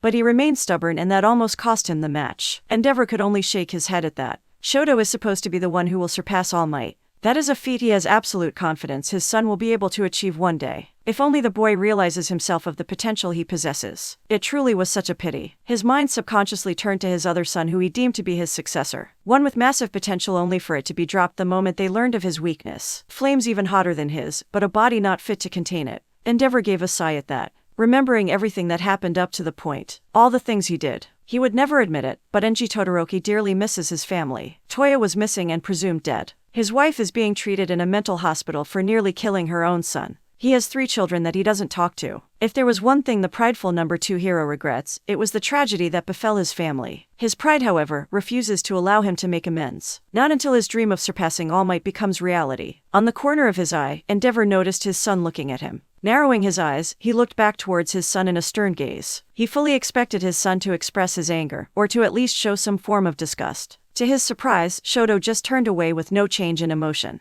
Endeavor HMM'd in thought. Perhaps his fight with Midoriya did something after all. The warping hero. Kazuya sighed in his seat as he saw the outcome of the match. Shinso's quirk supposedly brings no advantages in combat, and he's genuinely impressed Shinso figured out a way around it to increase his efficiency in battle. But apparently it wasn't enough. Shinso definitely put up a good fight, but Todoroki proved superior, and managed to secure the win. Kazuya stood up from his seat in the stands. I better get ready. This next fight definitely won't be easy. Hey Kazuya, good luck on your fight, Mina cheered. We're rooting for you. Prez Kaminari gave a thumbs up. Both finalists are from 1A. Show them all what our class is made of. Kazuya chuckled at their enthusiasm. I'll do my best. Thanks, guys. Kazuya was making his way to the waiting room before suddenly deciding on making a detour towards the infirmary. There, he found Shinso being treated by Recovery Girl, who gave him as he was sipping on a hot beverage. Somehow, I just knew you were gonna come through those doors, Shinso said as soon as Recovery Girl finished with her examinations. She soon left the room to check on Aizawa, who was scheduled for a checkup. Kazuya smirked. Ha, then you should have known to save me some of the gummies that Recovery Girl gave you. He pointed to the empty wrappers by Shinso's bedside. How are you feeling? I'm fine, Shinso said as he let out a breath. Hitoshi, what do you want me to say? Akio, that's I'm pissed as all hell for losing after making it so close to the finals. I'm not that petty. I didn't say you were, Kazuya said. You did your best. That's enough. Yeah, but he sure as hell didn't. I'm just pissed off Todoroki beat me with only half his strength. It feels insulting. Shinso scoffed as he crossed his arms. Yeah, I get that. But don't let that get to you. I'm sure you've noticed yourself, but there's something going on between Todoroki and his old man. Whatever it is can't be good considering Todoroki's behavior. Shinso sighed at that. Yeah, I know. I noticed during his fight with Midoriya. That's why I tried to catch him off guard with Endeavor's voice. It didn't work. Shinso grumbled in the last part. Kazuya just snorted. Was that what you tried to do? We couldn't hear much of you two talking from the stands. Not surprising. In any case, go ahead and get ready. Your match is going to start soon, Shinso stated. Just do me a favor and kick his ass. Gotcha. Kazuya grinned. He gave Shinso a thumbs up before leaving the medbay and continuing his way to the waiting room. There's a fight he needs to prepare for.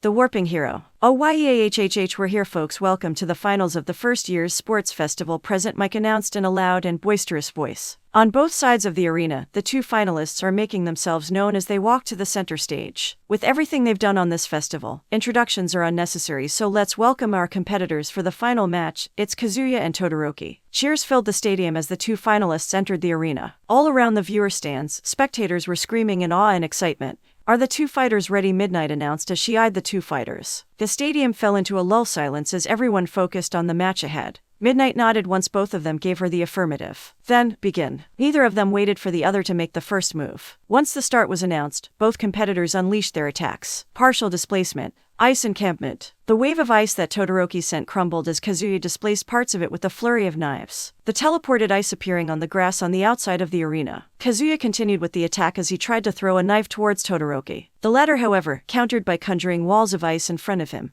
I have to prevent him from reaching me. As long as I prevent any markers from reaching me, I should be fine. Kazuya the walls that sprouted in front of him before dual-wielding two kunais on each hand. A red glow emanated from each handle as the blade started to gain a reddish hue. Dimension blade. Kazuya then rushed forward and cut through any wall that stood in his way. Todoroki was ready for it as the moment Kazuya breached the last wall, he found Todoroki's hand reaching for his face. Utilizing his insane reflexes to his advantage, Kazuya threw one of his knives upwards above his opponent's head. Just as Todoroki was inches away from touching him, Kazuya reappeared above Todoroki, while hand snatching the knife out of the air. Kazuya then quickly slashed his other knife downwards, catching Todoroki in his outstretched arm. Todoroki instinctively pulled his arm back from the pain while simultaneously slamming his foot on the ground. A large cone of ice was summoned that nearly impaled the still airborne Kazuya had he not managed to flash away on time. Kazuya just stood watching Todoroki grit his teeth in pain. You know you won't win this, Todoroki. Not without using all your quirk. You could have prevented me from reaching you if you used your flames, so why didn't you? Todoroki just scowled. Ever since I fought Midoriya, he gritted his teeth. Ever since then, I became unsure of what I should do. Visions of his mom and his fight with the Verdette started appearing in his mind. Two don't want to be like Dad. It's your power. I want to live up to everyone's expectations. I want to be hero too. Suddenly, heat began to radiate from Todoroki's left side. Flames could be seen flickering, covering the left side of his face and arms. The lingering frost left on Todoroki's right side began to melt as steam started to appear all around him. There you go, Kazuya grinned as he looked at the sight before him. You're just the same as he is. If you want to win, then you should stop making me go all out, Todoroki declared as he aimed his left fist and let loose a wave of flames. Kazuya simply sidestepped before rushing Todoroki. What can I say? I'd like to see what you could do at your best. Kazuya threw a flurry of knives only for Todoroki to raise an ice wall to block them. Perfect. Kazuya then threw a knife upwards in a high angle above Todoroki's head. Let's see how you handle this then. All the ice walls that Todoroki used to block the knives since the match started suddenly reappeared above him, gravity causing them to fall at high speeds. Todoroki concentrated flames to his left hand before unleashing it in a massive blast that consumed all the incoming ice meteors. This, however, made him vulnerable for Kazuya to get in close. Just as Kazuya was about to tag Todoroki with a mark, the peppermint-tired student unleashed the powers of both sides simultaneously. Frost and cold air wisp from his right half while flames flicker from his left. The sudden burst in different temperatures sent the teleporter flying backwards from the resulting shockwave. Quickly righting himself midair, Kazuya grounded himself as he teleported 2 knives back to his hands. No words were exchanged as Todoroki used his ice to thoroughly chill the air in the area around him. He then used his flames to rapidly heat the air and expand it. This resulted in a superheated blast that went flying towards Kazuya's location. The teleporter just grinned as he aimed both knives parallel to the ground, the blades being pointed towards Todoroki. A red glow symbolized the usage of the technique as the heat wave was absorbed into one of the knives before reappearing from the other. Redirection. Todoroki could only widen his eyes as he was forced to subject to his own attack, the heat wave slamming into him with the force of a potent explosion. Once the steam cleared, everyone could see Todoroki stuck in the walls of the stadium, well outside of the designated arena. There was a moment of silence in the stadium. It all changed the moment Kazuya raised his fist into the air. At once, the whole crowd erupted into cheers and thunderous applause. Todoroki is out of bounds. Kazuya is the winner. The champion for the first-year sports festival is Akio Kazuya of Class 1A. Kazuya had a triumphant grin on his face. He faced his class booth and met the stares of his classmates who were all cheering on him. He gave them all a victory sign. He did it. All that training, the sweat, the tears. They were all worth it. He could now say for sure he is among the best of the next generation of heroes. He is one step closer to achieving the dream he's had ever since childhood. The warping hero. In a coffee shop owned by the Kazuyas, Mama Kazuya was cheering and crying at the same time. "That's my baby boy, I'm so proud, Hua." The dad was no better as he had the largest smile anyone has ever seen on him. He bragged to anyone listening that the winner of the sports festival was his son. "I raised that boy, taught him everything I know. MHM. He gave a nod as to convince everyone it was the truth. Every single patron of the coffee shop just laughed and cheered along with them, as the mood was much too joyous to be ruined. To celebrate Akio winning the sports festival, all your orders from today are on the house. Ayy. Safe to say, things were going pretty well in the Kazuya household. The warping hero. Soon enough came the awarding ceremony. I was in a joyful mood. Everything I've ever worked for was finally made clear as I stood at the first place podium. The students from all classes were standing in formation around us. Midnight moderating the ceremony with her ever-loving, skin-tight outfit. In third place, we have Juzo Honuki and Hitoshi Shinso. The stadium cheered for the two of them. I glanced at Shinso and saw him with a satisfied smile. He may not have achieved the goal he initially aimed for, but it looks like he's content on making it into the top 3. In second place, we have Shoto Todoroki. The stadium cheered louder as Todoroki stood there stoically. He had no change in expression, but he did have a small smile. Looks like Shinso's not the only one who accepted his loss. And last but not least, it was my turn. In first place, coming in as the champion for the first year's sports festival, Akio Kazuya. Once my name got announced, the stadium cheered the loudest they ever did. Honestly, any louder and it might get into my head. Now for the medals, presenting them is the #1 hero himself, All Might. I Am All Might's iconic voice made everyone nearly jump in excitement. Here with the medals. Suffice to say, hearing the cheers, awe, and excitement that All Might received from his entrance, I got humbled. Soon enough, All Might began awarding us with the medals. Young Honuki, congratulations. You possess great power and a good mind in using it.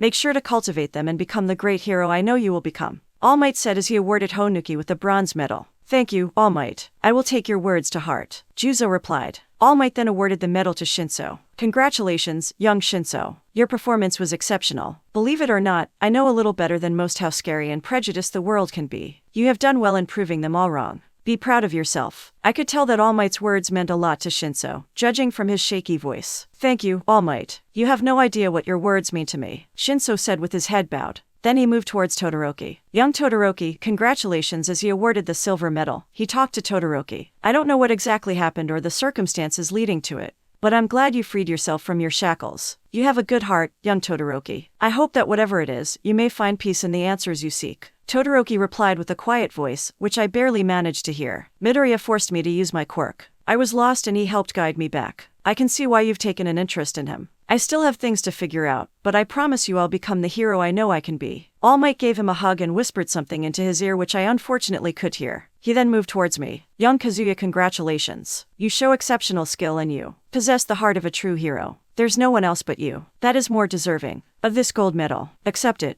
With pride, young Kazuya. Thank you, All Might. I said with a wide smile. Not just these 4, but every student here has went well and beyond, so say it with me 1, 2. Plus ultra thanks for the hard work.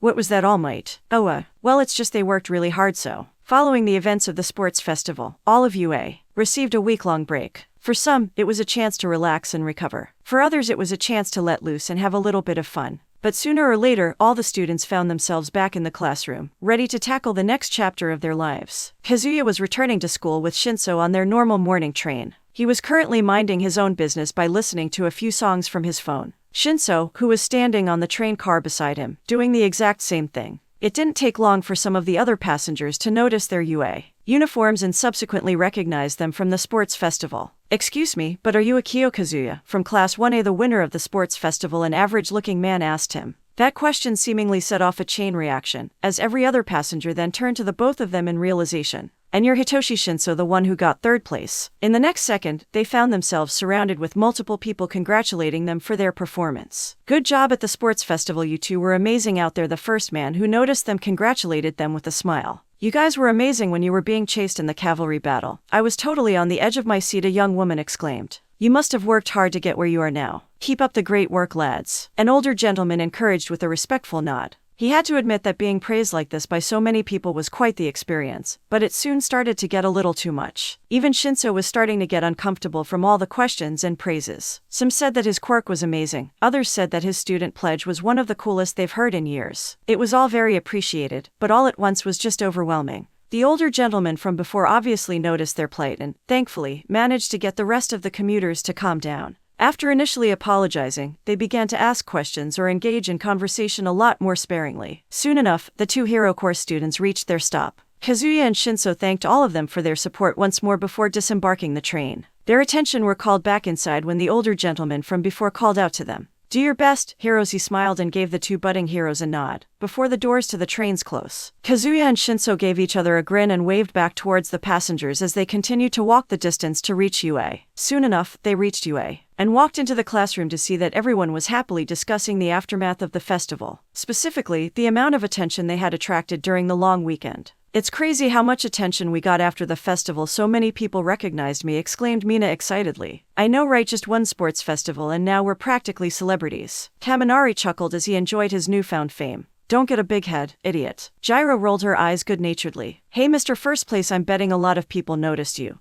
Husiro pointed out once he noticed Kazuya and Shinso enter the classroom. A lot of others immediately joined in on the conversation. "You don't know half of it." Kazuya chuckled as he sat down on his designated seat. "Hitoshi and I immediately got crowded the moment we were recognized in the train. It was kind of a hassle, but I won't lie and say I hate the attention." He grinned. "Speak for yourself." "I never want to experience that again," Shinso said from his seat. "I'm starting to understand why Aizawa-sensei likes to avoid the media so much. Being recognized is a pain." "Good morning, students." As if the devil himself, their teacher immediately showed up the moment his name was mentioned. Not 2 seconds later, the entire class were in their seats returning their teacher's greeting. "Good morning, Aizawa-sensei. You're learning, good." Aizawa nodded as they showed efficient timing. He stood behind the podium at the front of the class. "We have 2 things to go over today. The first is regarding the internship offers each of you will receive in correspondence to your performance in the festival. The second, another pop quiz." The entire class sat in apprehension as they waited for Aizawa to finish his announcement. "You need to decide your code names." Everyone face-faulted. It's something normal. It didn't take long for everyone to get excited. Hero names are an integral part of what makes a hero. Every single one of them have had thoughts and ideas of what their names should be at one point. Kazuya remembered those grueling sessions when he spent all night trying to figure out the perfect name for himself. There were revisions and alterations, Shifter, Paradox, and others. But in the end, he chose the one he felt most comfortable with. "This is so exciting." Toru was bouncing in her seat.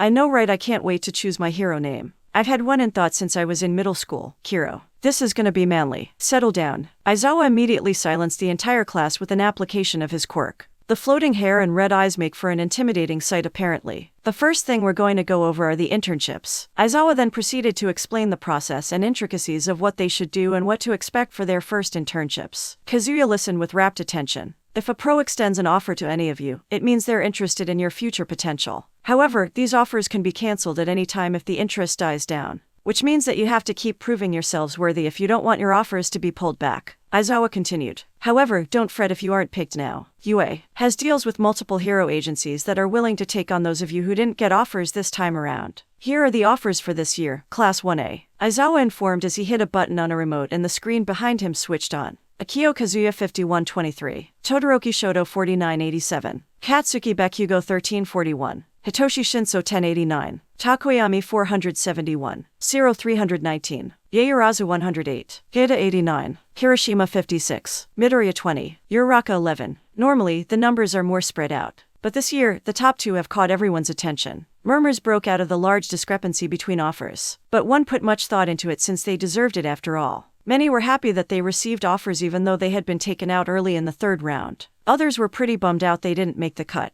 Kazuya's offers, they're above 5,000. Kaminari gaped at the huge number that eclipsed the others. The only one coming close to that is Todoroki, which makes sense since he got 2nd place, Kiro. I'm pretty sure the only reason it's that high is because of Endeavor, Todoroki said flatly. But why does Bakugo have more offers than Shinso when he placed lower in the festival? I don't know. Probably cause he has a flashier quirk or something. Bakugo grumbled about being 3rd place in class. His temper rose when he heard the particular comment. He wants to be better because of his skills, damn it, not because of a flashier quirk. Thankfully, he clamped down on his rage in order to listen to Aizawa. Whoa, I have so many offers, looks like showing a super move impressed quite a lot of pros. Hashiro chuckled as he boggled over the high number. He lost quite early in the 1st round of the festival, but has more offers than the ones who placed the same with him. All of you experienced real villains back in the USJ, but getting to work under a pro hero directly in the field will be a very beneficial experience for you, Aizawa mentioned to the entire class. That is why you need hero names to identify with when you start your internships. But be very careful, if you don't take this seriously, you'll be cursed of having something indecent for the rest of your life. So choose wisely. Yes, sir.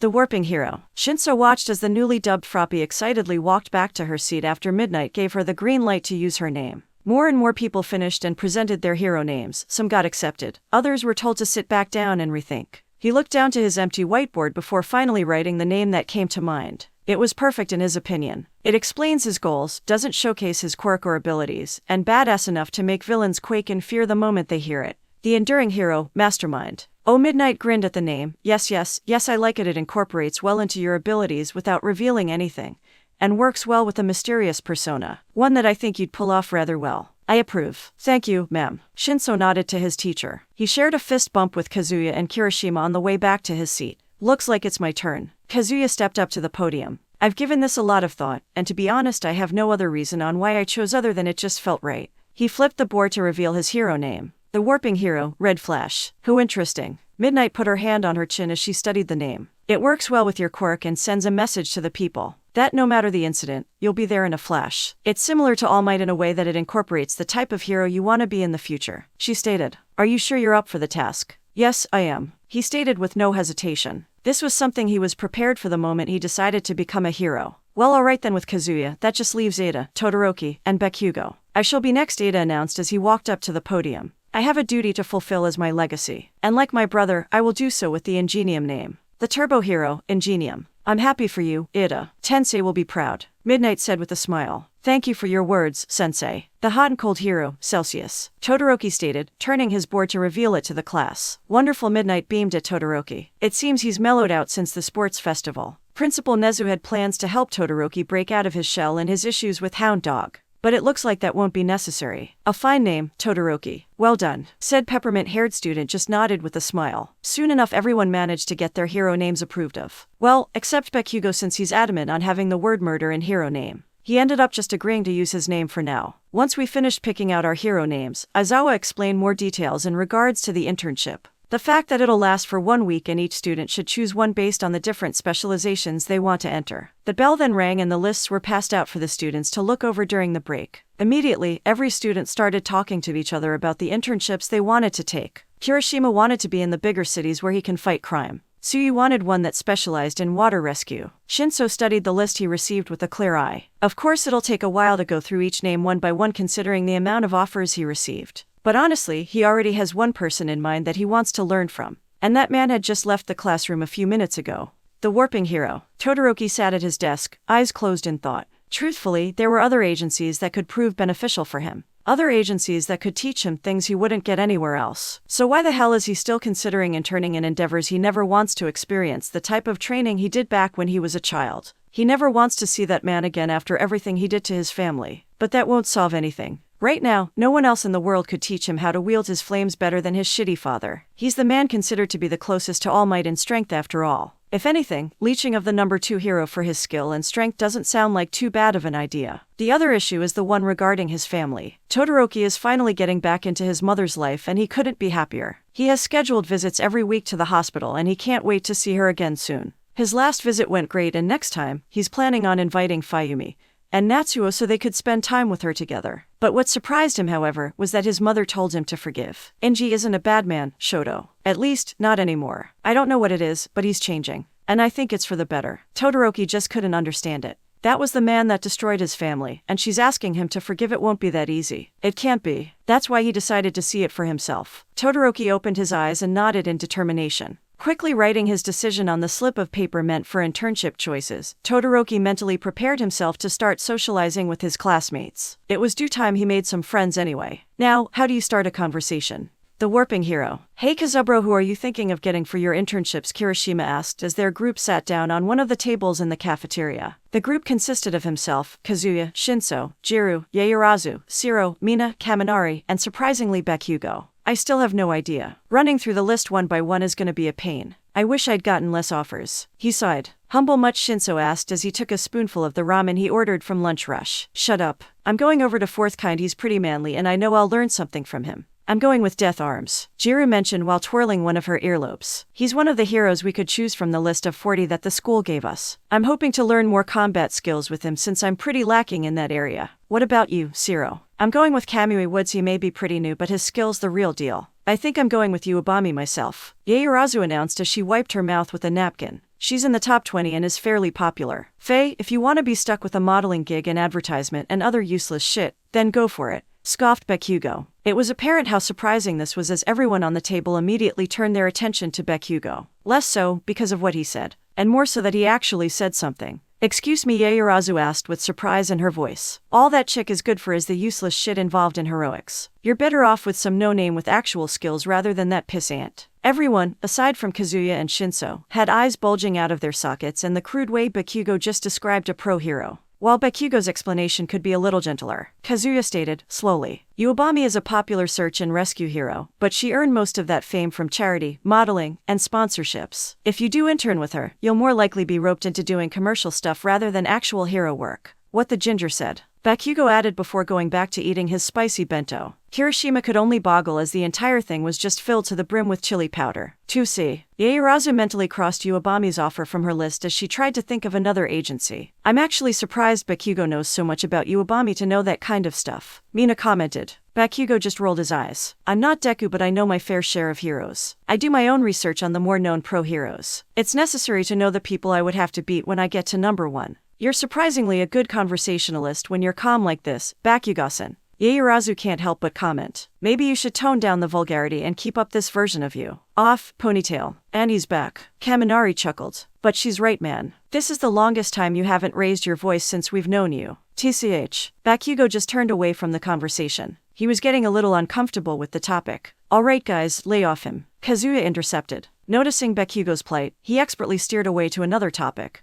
What do you guys think we'll actually do in our internships? You don't think we'll actually fight some villains, do you? The rest immediately began to chatter excitedly amongst each other, completely moving on. If Bakugo appreciated Kazuya for what he did, he never showed it. After all, he has an image to uphold. Aizawa was walking through the corridors of the school, mentally checking his to-do list for the day, when he found himself face to face with one of his students. Do you need something, Shinso? Said student was currently standing right in front of the teacher's lounge. His stance was rigid as his nervousness was apparent. I wanted to talk to you about the internships. Aizawa just raised an eyebrow. Do you have an issue in choosing the offers you received? No, he trailed before sighing. I wanted to ask if I could intern with you instead. If Aizawa was surprised by the offer, he didn't show it. And why exactly do you want to intern with me? Honestly, this was pretty unexpected. Aizawa won't lie and say he doesn't see himself in Shinso. His struggles are identical to the ones he went through after all. I got over 1,000 offers, but after skimming through most of the list, none of them seemed right with me. Despite the supposed limitations your quirk gives you, you managed to move past it and become an established hero. I want to learn how to do that as well, Shinso explained.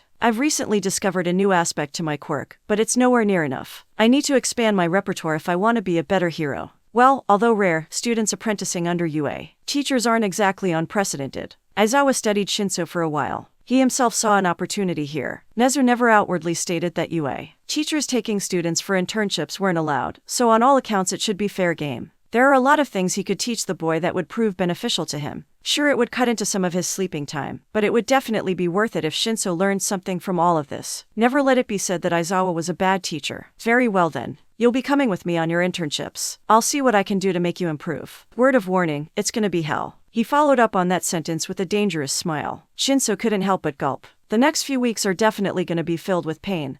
That's for sure. The warping hero. So Yaoyorozu, any idea who you'll get for the internships? I asked as we walked together back to class. The both of us just finished a meeting for class representatives regarding internships for the hero courses. They met with Nezu along with the representatives of Class 1B, who was an orange-haired girl, Kendo, that he remembered defeated Uraraka in the sports festival, and a green-haired girl named Takich. The meeting lasted quite a while, in which Nezu explained what's expected of the students during the period of internships. When it ended, both class representatives were dismissed and they started walking back to class. I'm still not too sure. Uobami was the only high-ranking hero that I had, so I'm currently still reading through the list to see if there are any agencies I'm interested in. She explained, her frustrations on the lack of a clear choice apparent. What about you, Kazuya-san? I managed to cut my choices into two, but this is definitely one of the hardest decisions I'd have to make in my life. He sighed. The Hawks Agency or the Edgeshot Agency? Yaoyorozu's eyes widened at two of the biggest names in hero society. Hawks and Edgeshot. You received offers from 2 of the top 5 heroes. It was actually 3. I also got one from Endeavor, but to be honest, I don't see anything I could learn from him right now. He relies more on raw power while I focus more on technique. Our styles of heroism are also very different.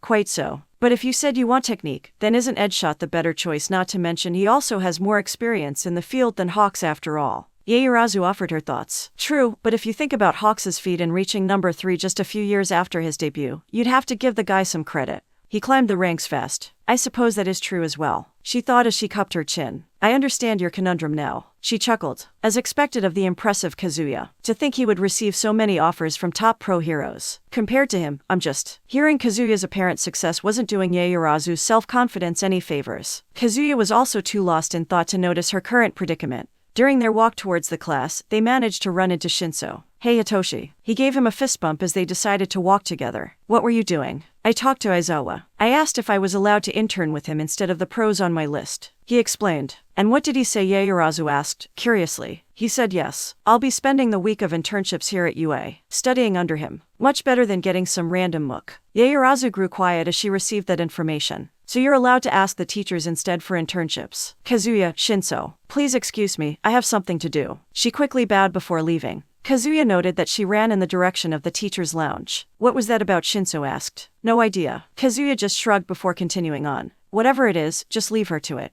She can handle herself. Hey Kazuya. Shinso, guess who I'm interning with? Uraraka's bubbly voice greeted them as they reached the classroom. Kazuya immediately went to his desk and sat down. Oh, where to Uraraka? He asked, genuinely curious. I'm going to be interning with Gunhead, she said excitedly. The fight with Kendo showed me I'm kinda lacking in close combat. That's why I'm gonna learn all I can with him. That's great, it's really good of you to branch out your skills like that. I'm going with Selkie, Kiro. Tsuyu joined in the conversation. I want to specialize in water rescue and I want to see what that's like. What about you, Kazuya? Oh, I haven't really decided yet. It's either Edgeshot or Hawks for me. The entire class went silent as they heard Kazuya's reply. Wait a second, you have offers from both Hawks and Edgeshot? Kirishima gawked. Midoriya's head immediately swerved the moment he heard it. Hey Kazuya, you got an offer from Edgeshot too? Kazuya just chuckled. Yeah, I was surprised too when I saw it. It was then he paused and understood Midoriya's sentence. Wait till you got one from Edgeshot. Whoa, congrats Midori. Damn, Red. Jiru whistled. I guess it's a tough choice if both heroes are from the top 5, huh? Thanks guys. Midoriya smiled appreciatively. But I'm still not too sure. Like Kazuya, I'm also kind of stuck between 2 heroes. Oh, who do you have that could compete with Edgeshot? Sato asked, curious. His name is Gran Torino. I did my research and he's a veteran hero who's been around even longer than All Might.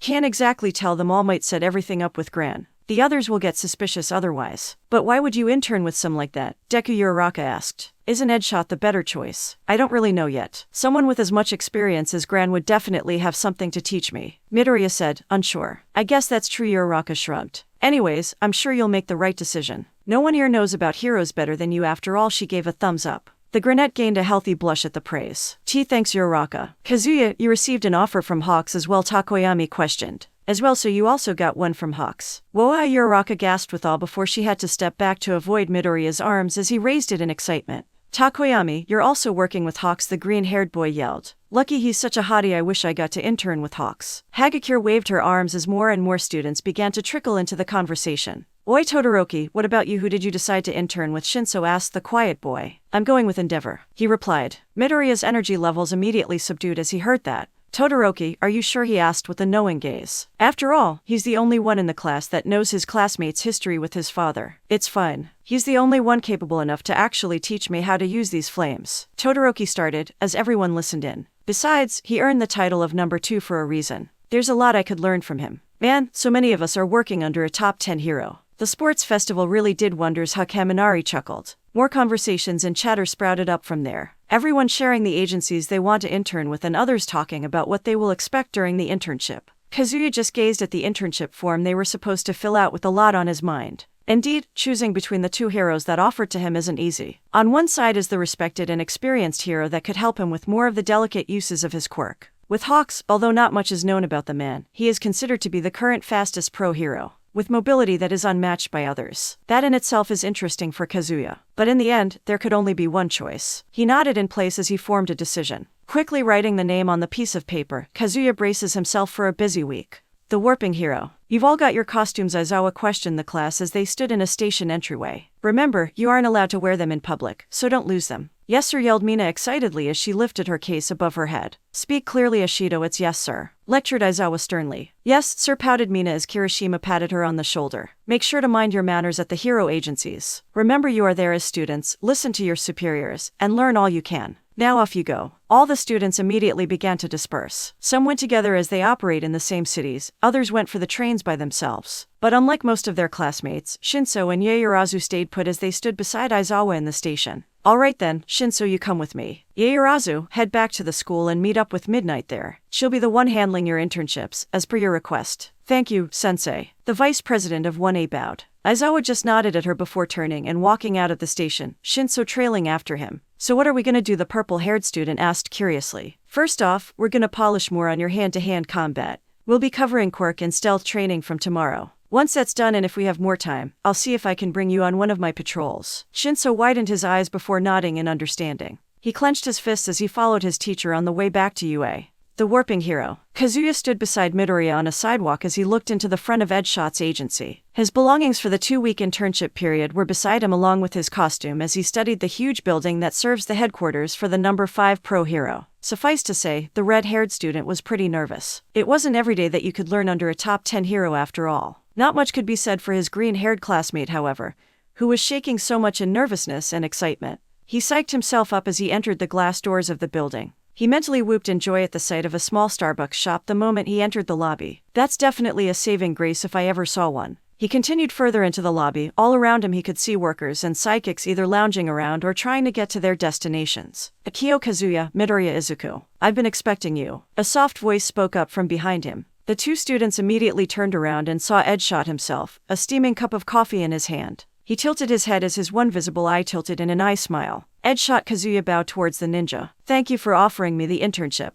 I look forward to working with you. MME as well. Midoriya followed Kazuya's action and quickly bowed. Likewise, welcome to my agency, you too. The masked hero nodded before gesturing into the elevator in the building. Shall we then? I'm sure you're eager to get started. You're free to leave your luggage here, but bring your costumes with you. One of my assistants will help in bringing the rest of your belongings to your rooms. The man then started moving with Kazuya and Midoriya keeping pace just slightly behind him. Our rooms, questioned the student. During your stay here, my agency will be covering your accommodations and food. In terms of training, we will be covering all the bases. Combat training, quirk training, other necessary skills like stealth and espionage should you wish to learn them, will all be done in the first week. On the second, you will bring the things you have learned onto the field, where we will actively do patrols and investigations. Edshot explained as they entered the elevator and started moving up the floors. Are there any questions so far? None, sir, grinned Kazuya. It's definitely a busy week, that's for sure. But if you don't mind me asking, why did you offer me an internship?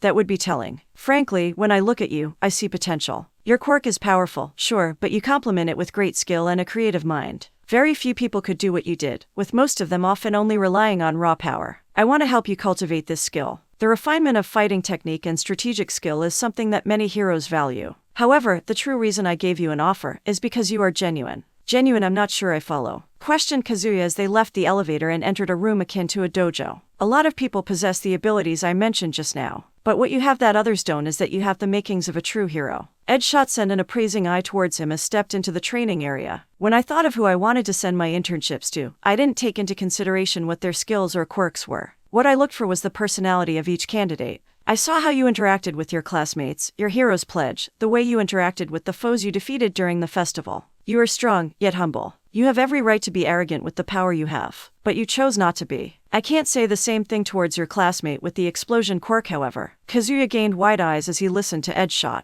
Strength can always be gained through training, Kazuya, but it's the will that separates the great heroes from the common ones. Edgeshot turned his body to face Kazuya, staring him down with a placid calmness. Your fight with Endeavor's son and the explosion quirk user proved it. I extended an offer to Izuku Midoriya for the same reasons. The green-haired student squeaked at this. I saw everything in your fight against Shoto Todoroki, Midoriya. Your body was breaking, but you continued in your resolve to help your classmate. To help one's enemy is a road not many would have the courage to walk on. Wait, but how did you? I'm a shinobi, Midoriya. Edgeshot smiled. The ability to read lips is one of the few perks that come from the profession. His one visible closed again in an amused curve. That's incredible. Kazuya was pretty sure he knew what they were talking about, but he honestly can't remember much of Todoroki's issues with his family. It's been 15 years since he reincarnated after all. Alright then, with that out of the way, shall we begin your training? Kazuya and Midoriya looked at each other, before wordlessly nodding. They quickly changed to their hero costumes and approached Edgeshot, eager to start their internships. Aren't you glad you decided on taking Edgeshot's offer? Questioned Kazuya. Definitely. An uncharacteristic confident grin grew on Midoriya's face. The 2 weeks of intense training has officially begun. So what exactly are we doing here? Shigaraki questioned. He, Kurogiri, and Stain were currently gazing at the busy streets of Hasu from a high rooftop. We are here to purge, Stain stated, calmly. You said so yourself, the thing that is flawed is the society itself. The title of a hero has become nothing but a joke, and the root cause of it all is All Might,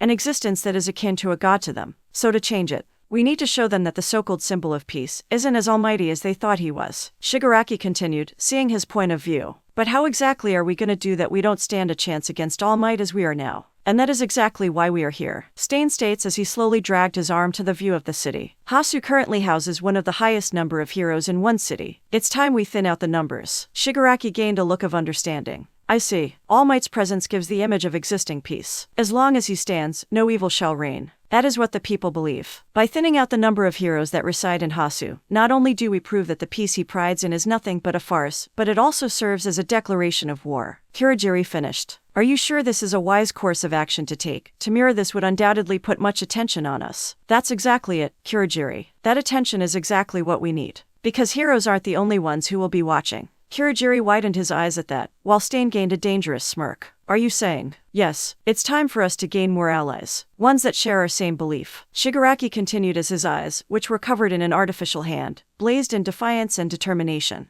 And no more of that fodder we had in the USJ. I want elites, people I can rely on to finish the job. What better way to get their attention than a good killing on a stage as large as this, he declared as his arms were raised in a welcoming manner towards the expansive city below them. Stain and Kurogiri subconsciously flanked their leader, Kurogiri to his right, Stain to his left. Shigaraki had a deranged grin on his face. Just behind them, the moon shone brightly, casting silhouettes of the three villains to be etched into the night sky. The warping hero. Yagi Tashinori took a deep breath of air as he walked the halls of UA. Right now, his thoughts were currently orbiting around one thing in particular. The internships, specifically the internship of his chosen successor. Genuinely, he couldn't fault the boy for accepting Edgeshot's offer. Not only did young Midoriya not know of Gran Torino's existence, but the chance of interning under a prestigious and accomplished hero like Edgeshot was something that came by once in a lifetime. Not taking it would be a foolish choice indeed. He would learn a lot from the number 5 hero. There was no doubt about that. After all, just because Gran Torino successfully trained him doesn't mean the same results would sprout from young Midoriya. They were two very different people after all. Not to mention his old sensei was getting further in his age. The fact that young Kazuya also took the same internship offer was a plus. Having a friend and a rival by your side while training could only be good for them both. Now he just needs to find the right words to say to Gran Torino that his successor declined his offer. His body immediately shuddered in fear as he remembered Gran's temper. I'm the number 1 hero now. Damn it, stop shaking legs. He's definitely not looking forward to that conversation.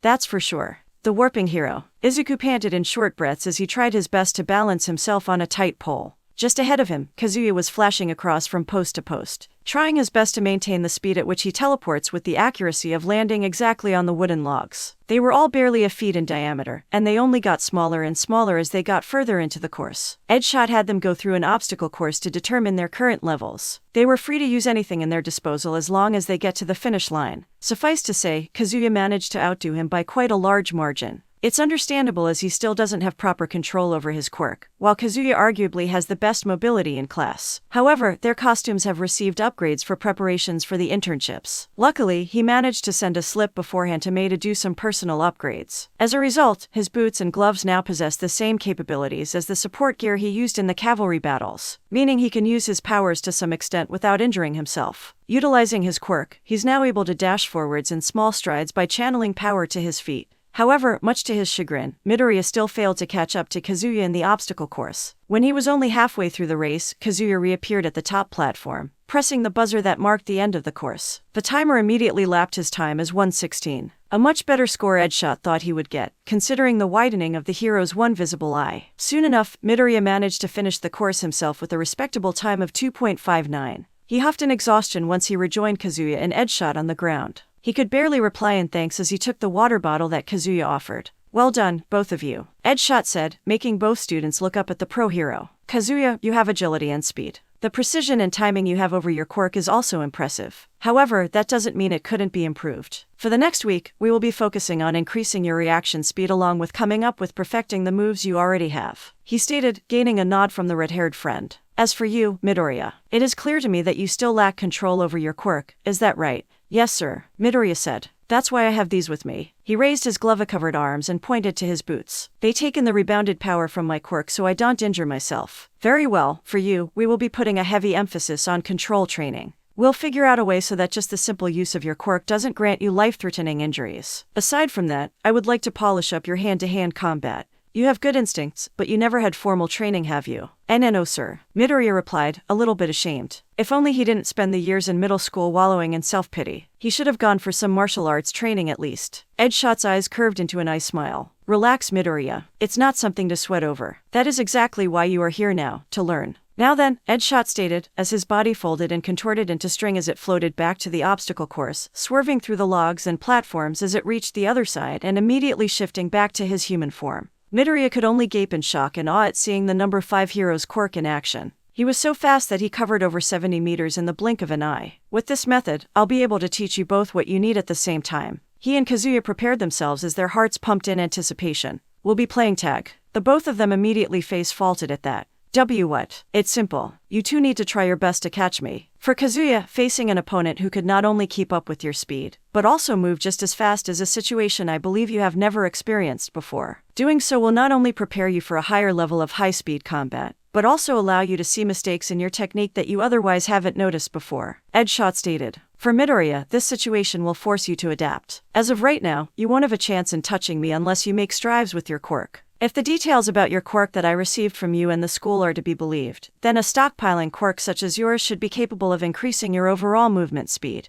The two students nodded in understanding. They retook their positions on the other side of the obstacle course as they prepared themselves. Ready, begin. The warping hero. Parry left. Dodge right. Step back to dodge the fist. And now, thump. Shinso groaned as he was just judo slammed to the matted floor. He and Aizawa are currently sparring in the man's personal gym. Suffice to say, he's getting his ass kicked. "Ugh, you won't even hold back against a student," groaned Shinso. That last hit was particularly painful. Aizawa just raised an eyebrow at that comment. "What are you talking about? I am holding back. If I wasn't, you wouldn't be conscious right now." "Well damn." His teacher just rolled his eyes. "If you're feeling good enough for a jab at my teaching skills, then you're good enough to go for another bout. Get up." Shinso internally sighed as he mentally prepared himself. He soon got up and retook a fighting stance. Aizawa similarly adopted his combat stance as they stood a few meters from each other. They stood still for a moment before Shinso decided to make the first move. He dashed forward and sent a right hook towards his sensei that was quickly followed with a left jab. However, Aizawa easily parries the first strike while catching the punch with his palm. He pulls Shinso in, entering his defense, and kneed him in the gut.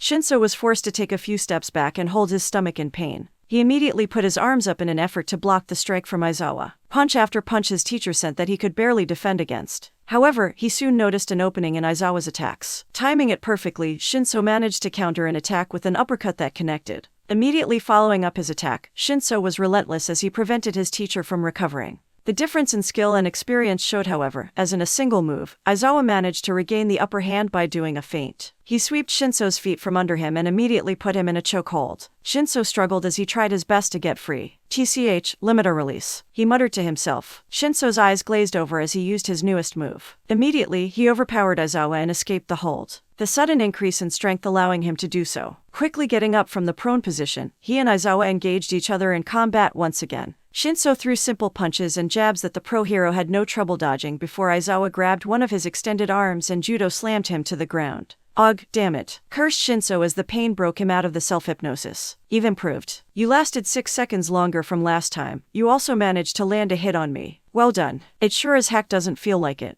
Everything hurts. Aizawa, again, just rolled his eyes at his student's sarcastic comment. Your new move, the limiter release, is an impressive and creative application of your quirk. But you should be more sparing on when exactly you use it, he said as his voice went back to what the students call lecture mode. It grants you an explosive increase in strength, but it also sacrifices technique. By forcing yourself to undergo self-hypnosis, you're incapable of accessing your muscle memory and instincts, which means you have to individually think every move you make and your body responds. Against a more experienced opponent, those precious seconds you take to think will cost you, just like what I did now. Not to mention just the slightest shock of pain is all it takes to cancel it out. Shinso could only sigh as he heard it. Leave it to his teacher to analyze his entire technique from just a few days of sparring. Yeah, you're right. What can I do about it though? That's what we're gonna work on tomorrow. We'll see if there's a way to increase the amount of damage you could take before the technique cancels out. In regards to the first issue, the only thing I can think of is your lack of experience in using this technique. We'll keep practicing it this way. Improvements should show the more you use it.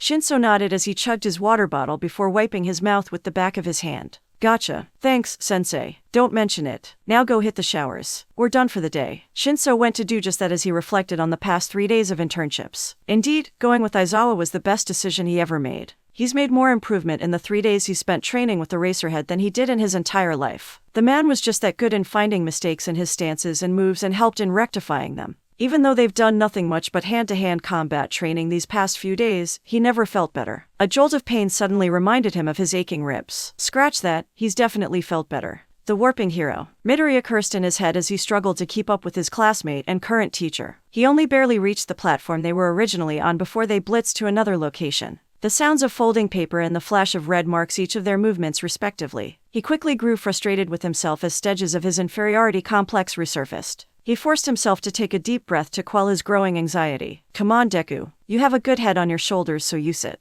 What exactly does he need to do here? He needs to enhance his speed so he could help Kazuya in trying to catch Edge Shot. But how? Hell, what exactly is One for All according to All Might? It's a quirk that stockpiles power from generation to generation. But how does he use that power efficiently? What has he been doing till now? Just channel the entire power of One for All to his limb. That's it. All this time he's been channeling all his power. What if he limits them to only use enough power to prevent breaking his limbs? Let's try 5%. Trying his best to limit the output of his quirk, he channeled that energy into his feet. He then jumped, much further and higher than he usually could. No, this is still too inefficient. Midoriya felt something was still off with the way he used One for All, as if something was missing. He tried to find out what it is by thinking of the only other person who would know what he's going through. What would All Might do? How does All Might use One for All? That's when it hit him. All Might doesn't waste his time in channeling energy to only his fists or legs, he channels it into his entire body. Of course, how can I be such an idiot? Immediately trying his newfound knowledge to practice, red veins glowed across his skin. Arcs of green lightning sparked out of him as his eyes gained a new light.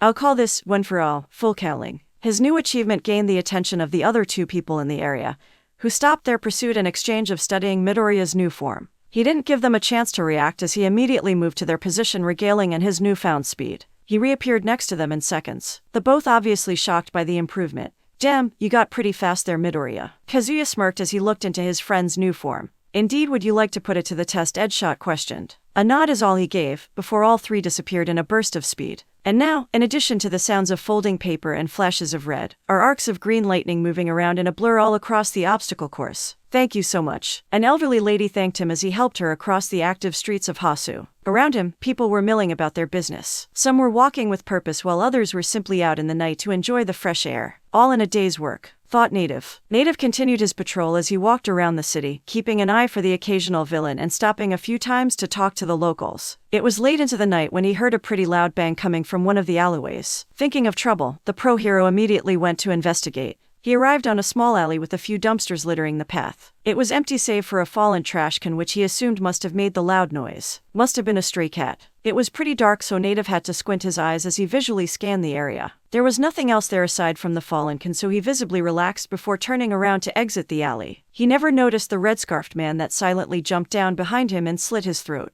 The warping hero. Manuel was doing his usual patrol late into the night. He was currently walking through an empty park in the middle of the city. The park itself was a pretty popular one where children often play after they get off school, so cases of kids being lost in the forested area of the park is a pretty common one. Manuel always made sure to put the specific area of the park in one of his patrols due to that information. After a few minutes of walking and finding it empty, he nodded to himself as apparently no such case happened today. It was when he was just about to leave when he saw a man walking through the park. He had on a dark hoodie and pants. The hood of his clothes was up so the pro hero couldn't make out his face. Manuel would never have seen him in the night if it wasn't for the lamppost right above him. "Hey, are you lost? You shouldn't be here at this time of night," Manuel called out to him, which caused the man himself to pause. I was looking for you," the man said, turning his head slightly that Manuel could see a few strands of light blue hair to jut out from the hood. What do you need from me?" Manuel asked after getting past the initial shock. It wasn't uncommon for civilians to ask for him. After all, he was a pretty popular hero in Hasu. Manuel slowly approached the man who still hadn't moved from his position. "Well, not you specifically, just a hero," the man said as he suddenly moved. Manuel didn't even have a chance to react as he found himself held up, the man strangling him with a hand on his neck. In this position, however, Manuel finally has a clear view of the man's face. Shigaraki. Only this time, he didn't have his infamous face hand covering it. His chapped lips were upturned to a deranged smile. "Goodbye, hero." Manuel tried his best to struggle, but without a water source nearby he was pretty much powerless. He could do nothing as the villain laid down his previously raised pinky and held his neck with all 5 fingers. The result was an agonizing pain that came from his neck and spread to his entire body. It didn't take long for him to lose feeling on all his senses and the normal hero to breathe his last. The warping hero. Stain was perched up on the edge of a rooftop looking down on a duo of heroes currently walking together. These two were his next targets on his mission to purge and clean Hasu of the heroes defending it. They wore armor not unlike those of the knights in the Middle Ages. Stain himself was intrigued to see if his swords would be able to pierce them. The one walking in front was obviously the older one as he was waving an arm and talking towards the shorter one as if teaching him something. He continued to watch as they went through their rounds in their patrol. He waited and waited until a chance to ambush would appear. And soon enough, it did. They were walking towards an abandoned warehouse that is a known hotspot for drug trading and whatnot. It was the place where drug deals would usually take place and one that would be perfect for his killing. Stain continued to shadow them as they entered the warehouse through an opened window. He genuinely doubts that their large frames and armors would actually help in stealth, but he gives them points for not being dumb and charging through the front door. Stain himself then climbed to the roof and entered through the open skylight and landed on a high walkway. The warehouse itself was a large open area with large boxes littering the floor. There were a few rooms in the corner of the building that he suspected were offices. Stain creeped forward on the walkway and his eyes darted about to find the duo when he heard fighting from below him. Ingenium and his intern were fighting a few thugs, and from the looks of it, were winning pretty easily. The thugs had menial quirks at best and their fighting skills were no match of a pro hero. He waited until the two finished their enemies and had their guard down before finally striking. Knowing that simple throwing knives wouldn't suffice against their armor, Stain announced his presence by landing straight in the middle between the heroes and spun with his swords extended. However, much to his surprise, the older Ingenium managed to push his intern back before lifting an arm to guard against the incoming blades, the forearm guards managing to hold together. Hero killer. The warping hero. Ada Tensei was tense. After all, today was supposed to only be a small patrol where he would show Tenya the ropes. What to do when out patrolling, the right attitude to have when talking to civilians, how to spot a crime that's happening. Really all the things that could only come through experience rather than things you could learn in a classroom. It was then where he got a small tip about a drug deal happening in a warehouse in the area. Naturally, thinking this a good chance to see what Tenya could do in a confrontational scenario, where it would most likely end in combat, he reached the warehouse and busted the deal. It wasn't hard really. They were just small-time crooks wanting to make a name for themselves in the underworld with almost zero experience under their belt. Realizing them to be little threat, Tensei urged Tenya to take the lead and performed admirably. He took down the villains and managed to secure the drugs they procuring for the deal. What he didn't expect, however, was hero killer Stain to make his appearance. It was only his ingrained instincts that came from years on the job that allowed him to push his little brother back and raise his arm in protection. A loud ting and a small pressure from his arm proved it was the right decision as the hero killer's sword glanced over his arm guard. His little brother could only stare at the imposing form of the red-scarfed villain. If he didn't have his mask, Tensei was sure that Tenya had his eyes wide in shock. "Tenya, get out of here," he ordered as he activated his quirk and rushed himself towards Stain. It was apparent that the sudden burst in speed caught the hero killer off guard as he just barely raised his swords to block his fist. But Tensei Ikentenya tried to say as he regained his bearings and stood up, only to be cut off by Ingenium's yell. "Listen to me, get out of here and find help," Tensei screamed as he continued trading blows with Stain. "Get back to the agency and get reinforcements." Tenya scrunched his face in reluctance to leave his brother behind. But he forced his body to move as he listened to orders. Angling his body towards the exit, he boosted his engines to max capacity to try to escape. Stain, noticing this, immediately tried to put a stop to it but was pushed back by Ingenium's efforts. Go. Immediately, Ada's engines burst to life as he blasted forwards towards the exit at impressive speeds. That's not good. Stain grumbled before he charged towards Ingenium with bigger tenacity. Ingenium tried his best to hold back the hero killer, but it was quickly turning obvious that he was outmatched. Stain getting his blade through a crevice in his armor was all it took for the villain to subdue the hero. A squelch was all that was heard as Stain removed his sword from Ingenium's chest, with the latter falling to the ground, his legs no longer capable of lifting him. "Sending your protege away was a mistake. Did you really think you could have defeated me by yourself? You had much better chances if you were together. Not that it would have made much of a difference," Stain said before he raised his sword. "This is what you so-called heroes get for being complacent and arrogant. Now die." Tensei tried to do something, anything, to get out of his current situation. But it was apparent that Stain's first stab cut through his spine, making him unable to move much of his lower body. He could only watch in fear and acceptance as the blade re-entered his chest and straight through his back, puncturing the floor underneath him. "I'm sorry, Tenya." That was Tensei's last thoughts as darkness overwhelmed him.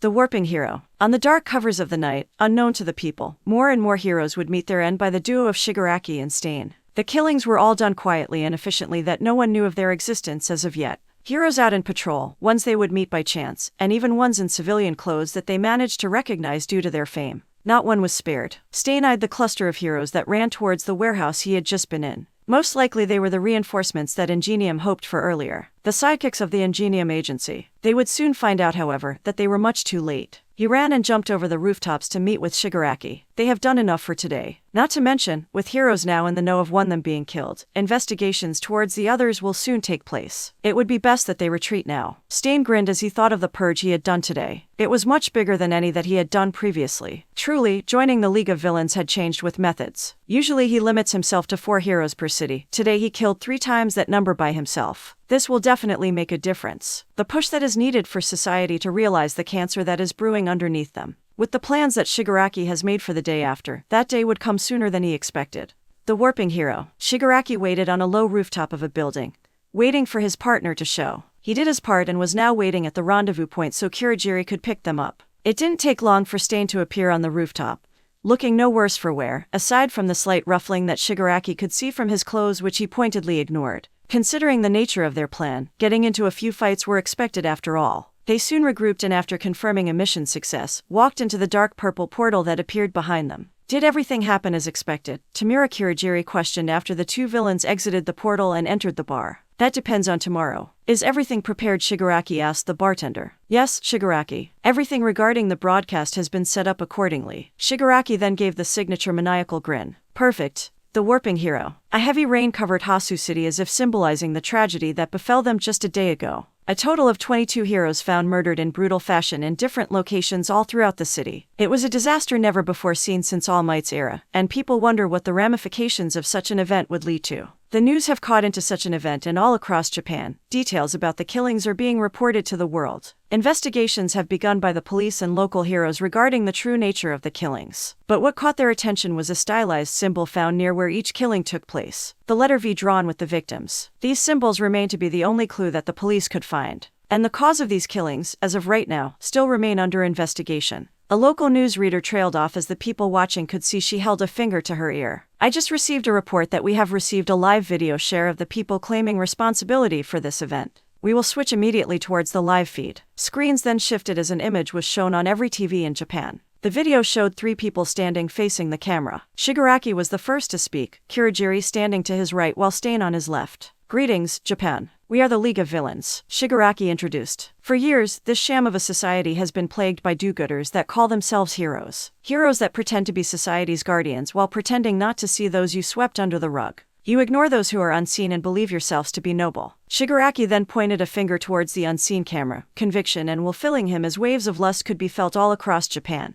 This world we live in, tainted by the actions of the plague and your system rotten from the inside. It all built up over time, to the point where you created an entire pillar that the people started revering to as God. All Might, the symbol of peace, a guardian that has forced the people to regress, a society where those who are different are rejected. That is what we intend to change. To bring down this unshakable status quo on which the common are needing to be protected, while the trash that protects need coddling. It was then Shigaraki raised to his full height, his red eye blazing through the gaps of his fingers. We will bring the mighty symbol of peace to his knees, and only then we will show you how utterly easy everything would crumble without its lone pillar supporting it. Mark my words that the things that happened in Hasu are only the beginning. The video abruptly ended and returned to the original newscast, showing the news anchor eyes wide in horror as she visibly gulped after hearing the message. That ends tonight's broadcast. WWE'll make sure to report any news that we receive. The Warping Hero. All across Japan, the news regarding the League of Villains caused massive repercussions. The ordinary folk gained looks of fear as their lives would no longer be as peaceful as they were. Most of the heroes were angry, worried, or even annoyed regarding the brazen act the LOV just pulled. However, it was the villains that were most affected. People walking on the darker side of the law were happy or even proud to see that the heroes are getting what's coming to them. And a huge number of hero deaths mean that the streets of Hasu were ripe for the taking. Some were excited, others were astonished, but the worst of all, they were inspired. A man in his mid-20s was watching the news on a screen outside of a shop. He had black spiky hair and burns that cover his lower face. He studied the form of Shigaraki for a few seconds before turning on his heel and walking away. A young girl with ash blonde hair that was styled into two messy buns. She was blushing and smiling while looking into the news broadcast of the League of Villains before turning away with a skip in her step, humming a jolly tune. Huffed, huffed, huffed. Kazuya was panting hard as he tried his best to get his breathing into order. In front of him were pieces of training mannequins that were cut evenly into different parts. Currently, under Ed Shot's guidance, he's revisiting all of his previously established super moves to see if he could perfect them even further. For the past 2 hours, he's been practicing one of his more deadlier techniques, the Dimension Blade. The loss of the red glow across the knives he's wielding marked his canceling of the technique. He wiped his arm across his forehead to clear it of any sweat as he took in a few breaths. Well done. You've lasted longer this time and you're getting faster in canceling and reapplying the technique. Ed Shot commented from the sidelines before nodding. Go take a break. After this, we're going on patrol. Kazuya nodded to the pro hero before going for the showers. This'll be their first official outing as interns of the Ed Shot agency. It's been well over a week since internships began and they're finally going to be taken into the field. He won't lie and say he's not both excited and nervous at the same time. Soon enough, he found himself standing side by side with Midoriya in his hero costume. They and Ed Shot were all standing on the rooftop of the agency looking into the magnificent view of Coruscant Ward. Kazuya watched as the pro hero looked back at them and nodded before he folded himself and rocketed into the skies of the city. He and Midoriya barely spared a glance at each other before they followed their teacher's wake. Flashes of red and arcs of green lightning could be seen parading across the rooftops of Coruscant Ward. They were going on a spiral pattern with the agency as its center and starting point, aiming on covering Ed Shot's entire district in their patrol. The hero himself was much further than the teen heroes, always keeping a set distance between himself and his charges while straining his senses to his surroundings. That was when he heard the commotion. Having stopped on a nearby rooftop, he ignored the sounds of his interns appearing behind him and opted to look into the bank robbery that is currently underway. The robbers themselves have already finished their jobs and are currently making their way towards the escape van parked on the other side of the bank. Ed Shot just folded his arms behind his back and said in a calm voice, "Red flash, Deku, intercept." Kazuya and Midoriya immediately heeded the order, as the former immediately teleported into the knife already embedded at the hood of the escape van while the former jumped forward, landing right in front of the robbers. Both heroes took a second to study the villains in front of them. There were 4 in total, with 2 looking like ordinary people and the other 2 somewhat unique. One had his entire body covered in solid rock while the other looked to be a bear-human hybrid. All of them carried large bags that they could only assume were filled with piles of money. "Heroes," one of the human-looking villains shouted. "Calm down, they're just kids," said the bear. "Boss, I think I recognize them, they're the UA brats from the sports festival." "What a irk." The villain's chatter was forced to end as the Rockman found a trip-wrong knife sticking to his chest. The blade only sank to the tip and barely hurt the man in the process. Why? The blade glowed red as suddenly, the Rockman found himself buried under 2 tons of steel in the form of their escape van. The rest of the villains couldn't stifle a response as Midoriya appeared in front of the bear hybrid and smashed a right fist onto the villain's gut that launched him a few meters away. The rest of the villains, however, didn't stay idle. One of them took aim and launched what seemed like spikes made of bone from his fingertips. Kazuya just stayed put and held up 2 knives. The one on his left hand was whipped towards each spike when it reached him while his other was aimed directly at the villain. The bone spikes found themselves absorbed towards the kunai and out the other, redirected towards the robber himself. Kazuya made sure that he aimed it so no vital spots of the villain was hit from his own attack. This resulted in the villain being punctured all throughout his body. It was a testament to the villain's own weakness that the spikes barely penetrated an inch deep towards his skin. Kazuya stood back to his full height and looked back towards the other remaining villain only to see him already subdued by Midoriya, the latter tying him up with some kind of rope. The sound of folding paper entered their ears as a thin string fell into the street that immediately reformed into the number 1 hero. Well done, both of you. A clean takedown and adequate arrest. However, Edgeshot trailed off as suddenly the rock villain from before emerged as he threw the van off his body. He roared in anger before charging the 3 heroes. You must make sure all the villains are subdued. Edgeshot continued before he flattened himself into a tight string and pierced into the rock villain's body, and cut off the flow to his brain, incapacitating him. He then reappeared among them, his signature eye smile back on as he faced the 2 students. Damn, were the only thoughts of both heroes in training. Police officers soon came onto the scene to take the villains into custody. A perimeter was created around the street that was immediately crowded by civilians that heard Edgeshot was in the area. This resulted in most of the public finding out that the winner of the sports festival is currently interning with the number 5 pro hero. Suffice to say, his popularity skyrocketed. With him and Midoriya busting the bank robbery being considered their debut, they were on fast their way to becoming known heroes across Japan. This will later be known as the very first incident that was resolved by the hero named Red Flash,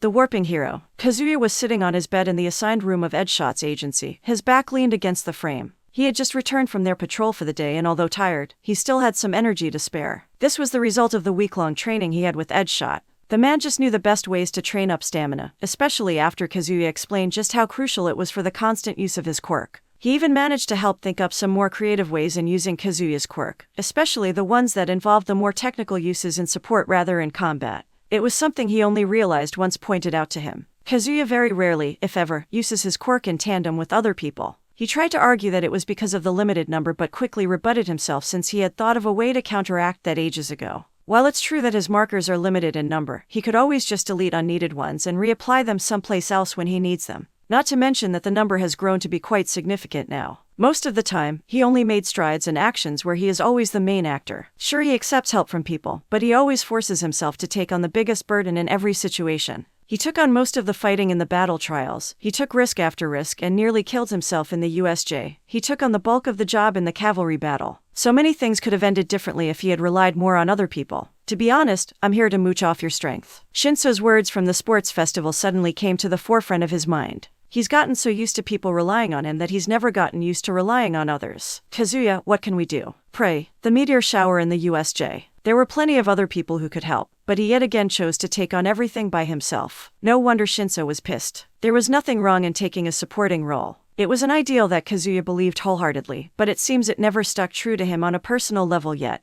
The subconscious need and want to be relied on, for people to look to him for help. That was the major driving force behind his entire goal. And that goal ate him up so much to the point he had to become that person, even if he wasn't ready for it yet. A person like All Might, but not exactly that, no. Instead of the symbol of peace, he will become the beacon of hope. When things look bleak and dark, he wants people to feel as though the light will always return. That is what he aims to become. For the people to have someone that they can rely on whenever villains start to run amok. The reassurance that no matter what happens, to always believe that the future will be safe. Kazuya shook his head as he returned back to his current situation. In order to curb back on the still adrenaline high from being back from patrol, Kazuya decided a small training session would suffice. Nothing big so as to force himself to take a sleep on the floor, but something significant enough where progress is beneficial, and he could start dwindling the energy levels and he could get some rest. That could work. Quickly deciding what to do, Kazuya immediately held his palm in front of him and willed his quirk to activate. The result came in the form of a red marker in the air spanning larger than his entire palm. He could already feel a significant drop in stamina as the marker disappeared. He tried again only to receive similar results. Still inefficient. Still, it was much better than it was weeks ago. If keeps at this, then perhaps his more flashier techniques won't require him to pass out after their use. The warping hero. Midoriya was having breakfast at the Edgeshot agency with Kazuya and a bunch of other sidekicks when the television mounted on the wall suddenly burst into life. The suddenness of it all made every person on the lounge of the agency instantly give the television their undivided attention. The news that appeared covered an incident that happened in Hasu, a hero massacre where 22 murders happened that targeted lone heroes in their patrol. Midoriya listened in horror as the murders happened in the dark of night, and especially when Ingenium, Iida's older brother, was among the victims. He and Kazuya immediately had grim looks when the League of Villains made their appearance. Why an S-rank hero like the Hero Killer joined up with Shigaraki, and the LOV was anyone's guess. What was now very apparent is that the League of Villains became much more dangerous than they initially appeared to be. Both Shigaraki and Kurogiri were upgraded to S-rank threats themselves, and their entire league has become a priority capture for the Heroes Association of Japan. It was a surprise to Midoriya, but he guesses that's what happens when the casualties of the incident are that high. Especially considering that the League of Villains basically declared war on all the heroes in Japan. He honestly wants to help as much as he can, but right now his priority is on one of his best friends. He and Kazuya knows that Iida went to his older brother for internships and Ingenium is one of the listed casualties. Nothing however stated the information regarding their friend. Kazuya has been trying to call Iida the moment they received the news, but until now, it never connected. The entire lounge immediately stood into attention the moment Edshot entered the room. They all grew tense as they saw the man standing straight with his playful personality nowhere to be seen. Everyone get ready. We received a request for backup from one of the surviving agencies in Hasu. With so many heroes taken out, crooks and villains have taken to the streets of the city for an opportunity to do villainy. We are to reinforce the Ingenium agency in helping them protect civilian life and clear the city of all villains. He stated, gaining looks of understanding from everyone present with all the sidekicks and staff members scrambling to prepare themselves. Edshot then looked at the two interns he is currently in charge with. Ordinarily, I wouldn't involve the two of you since this situation is a little too high rank for students such as yourselves. But right now, we don't have much choice. It's all hands on deck and I've seen you both in action to trust you know what to do. Edshot's eyes bore into the students as if to project just how serious the situation they will involve themselves in. Just as he expected, however, both Kazuya and Midoriya nodded with the steel determination visible in their posture. Edshot himself just gave a smirk before turning away to make his own preparations. Get yourselves ready, we leave in 10. Midoriya immediately went to suit up and mentally prepare himself for the times ahead.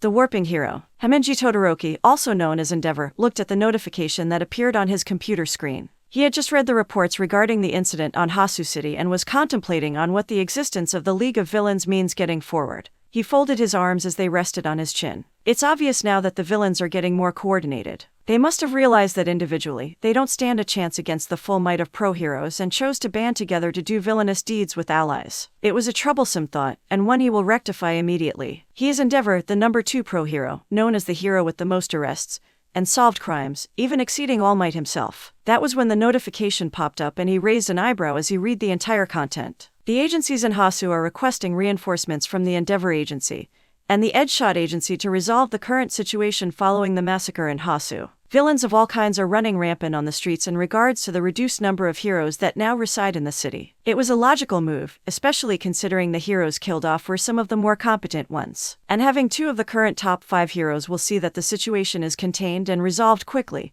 and efficiently. Nodding to himself, he sent a call to his secretary to prepare some of the sidekicks and staff for the mission. This would be a good case to bring Shoto as well, Endeavor realized. His son had done major improvements on his control over his fire, and while their relationship is undoubtedly still strained, he at least finds solace in the fact they are at least now on speaking terms. Finishing to read all the reports that required his input, he got up from the chair in his office and prepared himself for the coming conflict. It's bound to be a long day after all. The sound of crashing windows was heard as a nearby shop was broken into and villains made their way out carrying bags of stolen products. They barely made for steps when a kunai appeared on the ground and the first man felt his head grabbed and was slammed onto the concrete. The other 2 villains couldn't react as hands suddenly grabbed them by the neck and they disappeared, dropping their stolen goods to the floor. Akio Kazuya, also known as the Red Flash, took a deep breath as he crouched down and touched the villain he slammed onto the ground, teleporting him towards individual prison cells the local police have set up in their efforts to save Hasu. These villains, thugs really, all came out of the shadows in a huge wave when they saw that the number of heroes in Hasu had dwindled due to the now dubbed Hasu massacre. The streets are now riddled with robberies, muggers, murders, and even the occasional rape and drug dealers. Due to this, heroes from other agencies have been called in to combat this rising wave in crime.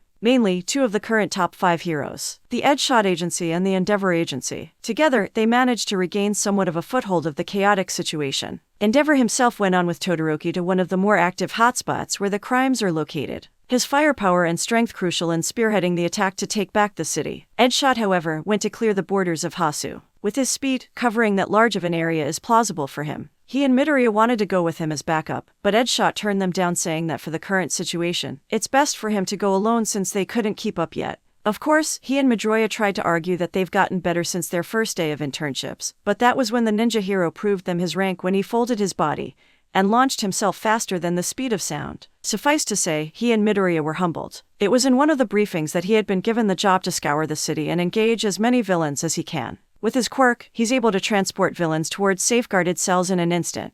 Midoriya served as his backup just in case one of the villains proved to be a bigger threat than the rest. Speaking of which, Kazuya looked behind him to see Midoriya, who just landed after scouting the surrounding area. "This district is clear. Looks like we got him all," Midoriya said in an uncharacteristic serious voice. Looks like Midoriya really had his eyes opened onto the nature of everyday hero work. He seems distracted, and Kazuya could only assume that's due to one of their classmates. The first thing he, Midoriya, and Todoroki did when they arrived in Hasu was to check on their friend, Ada. There was no news of his death, but that doesn't mean he couldn't be injured or something. Their concerns grew even more when they met him. Ada's eyes were red and puffy, as if he spent the last few days crying. Which wasn't a surprise considering what happened to his brother. No, what made them worried was his face. Ada looked angry, terribly so, to the point that veins could be seen nearly popping from his forehead. Seeing that, Kazuya immediately tried talking to him, to make sure he's okay and to not do anything stupid. All he got was a simple "I'm fine," and Ada walked away. Not knowing what to do, they just decided to let him be to grieve. Kazuya then flashed up to a nearby rooftop, looking at the broken city around him. The world they live in is dangerous, and heroes serve as the first line of defense against anyone that threatens their peace. When that first line is breached, chaos ensues. Hasu is living proof of it. He and Midoriya were just about to continue scouring the city when a massive explosion erupted a mere 2 blocks from their location. The two young heroes simply glanced at each other before disappearing, intent on finding out just what exactly is going on. After arriving in the location, they were met with a huge villain currently out on a rampage, his size almost reaching the buildings around him. He was currently battling Mokamiki, also known as Burnin, a famous sidekick from the Endeavor Agency. In addition to its massive stature, the villain was apparently also capable of turning their hands into rotating metallic drills. Its destructive capabilities made Burnin a little hesitant to come in close. Her attempts at long-range attacks also proved to be naught, as the drills proved much too durable for Burnin to melt through. They first watched as the pro hero took flight with her powers and hurled fireballs at the giant villain. The villain's body gained charred and burn marks in the process, but was far from being taken down. Kazuya narrowed his eyes as he thought of the best way to tackle this. Burnin was taking its full attention, and although she's proven to be more of a match for the villain, it would take far too long for her to finish the job. Time that they might need since the rest of the city is still in danger. However, just outright teleporting the giant to the prepared holding cells is probably a bad idea. The local law police didn't have the time nor the resources to hold something this big, which means they're going to have to take him down and keep him down till the day is done. Kazuya was forced out of his thought process as the giant villains lifted up a truck and threw it towards Burnin's direction. Kazuya immediately reacted by flashing forwards while throwing another kunai towards the giant. He teleported next to the airborne truck and quickly held a hand against it, the truck reappearing right in front of the villain, its momentum true as it slammed towards the face of the giant, staggering it. Midoriya moved just a second later, appearing right underneath the giant's chin. Smash! Midoriya uppercutted the villain powered by 6% one for all, resulting in the man to fall to the ground, creating a small tremor to be felt around the entire block. The consecutive attacks was proven to be enough as the villain suddenly reduced in size and was apparently unconscious. "You are Red Flash and Deku," Burnin said in surprise as she landed back on the ground. She looked at the unconscious villain and then towards the two interns before adorning a massive grin and gave them a thumbs up. "AHAHA, thanks for the assist, kids, as expected of Edshot's interns," she exclaimed excitedly. "Just doing our jobs, eh." Midoriya awkwardly replied as he scratched the back of his neck. Kazuya himself was approaching the downed villain before touching him and sending him away. Burnin whistled. "That's a pretty handy ability you got there. So you could just send all captured villains immediately into prison, huh?" "Yep," Kazuya shrugged. "It's pretty useful. With this, we should be able to cut a lot of time in transferring the villains into holding facilities. God knows we need all the time we can get with everything going on." "I hear you, kiddo." Burnin sighed. "To think that this entire mess happened due to the League of Villains," she said as she looked at the city around her. Roads were cracked, buildings were broken, windows shattered, cars upturned. It was all just pure and utter chaos. "In any case, I gotta back up Endeavor at the city center. Heard he had a situation and needed more people on it. You two should come with," she said as she started to float. She then blasted off at the end of sentence, not even looking back at the two students after her request. Kazuya and Midoriya didn't need to spare a word as they immediately followed. The warping hero. Shoto Todoroki slammed his foot on the ground, waves of ice coming into life trapping 6 villains in place. He then quickly jerked his arm to the side, catching a metal bar, instantly freezing along with the man carrying it. He let out a breath of cold air before igniting his left side, making him give a sigh of content as his body temperature balanced out. Todoroki then looked to the side to see Endeavor with dozens of villains knocked out around him. "Shoto, restrain them," Endeavor ordered. He just nodded as a wave of ice locked the knocked out villains in place. They then continued on their way towards an ongoing robbery. They were running ahead when a sudden rise in temperature caught their attention, and a blue jet flame came barreling towards them from the street. Todoroki barely managed to raise an ice wall in time to protect himself before the flames reached him. Endeavor countered with his own flames that managed to push back the blue flames. This resulted in the attack dissipating into the air. Todoroki looked into the street to see a young man, around his mid-20s with spiky black hair, and burn marks all over his skin. "Who are you?" Endeavor questioned with a scowl. "Who knows, I wasn't planning on fighting you, but let's just say meeting you like this is an opportunity of a lifetime," the man said with a grin on his face as he spread his arms. Todoroki could see Endeavor frowning as he took in what the villain said. He's probably someone who's got a grudge or something against the old man. Being the number 2 hero allows for plenty of enemies after all, Todoroki thinks. That was when the dark-haired man sent balls of blue fire against them. Endeavor immediately summoned his own flames as spears made of fire came to life and struck the balls mid-air. The resulting crash created a mighty explosion of flame that caused one of the tall buildings around them to catch fire. "TCH, Shoto, get on it," Endeavor said as he lessened his power output to try and minimize the damages as possible while continuing to fight the villain. Todoroki immediately heeded the order as he conjured an ice pillar to get him up towards the building. He then quickly surveyed the damage and sighed in relief as the damage wasn't as big as he originally thought. It didn't hit any important foundations, so the building was free from having a potential fall. But still, just because there was no risk in crumbling doesn't mean there were no casualties. Most of the civilians were all heated to stay indoors to prevent them getting into the crossfire in the fight for Hasu. So chances are, a building as big as this definitely had people in them that required medical attention. Quickly reaching the section of the building that was impacted by the explosion, he immediately landed on a broken floor before dousing all the flames with his ice. The entire burning portion of the building was immediately encased in a sheen of cold ice. Around him, people were screaming and running from the chaos. Some were obviously disoriented from the explosion, while others had cuts from the broken windows. Reinforcing the broken walls and roofs with his ice for a temporary patching, he then immediately went to help a fallen elderly man up to his feet before going to others that needed help.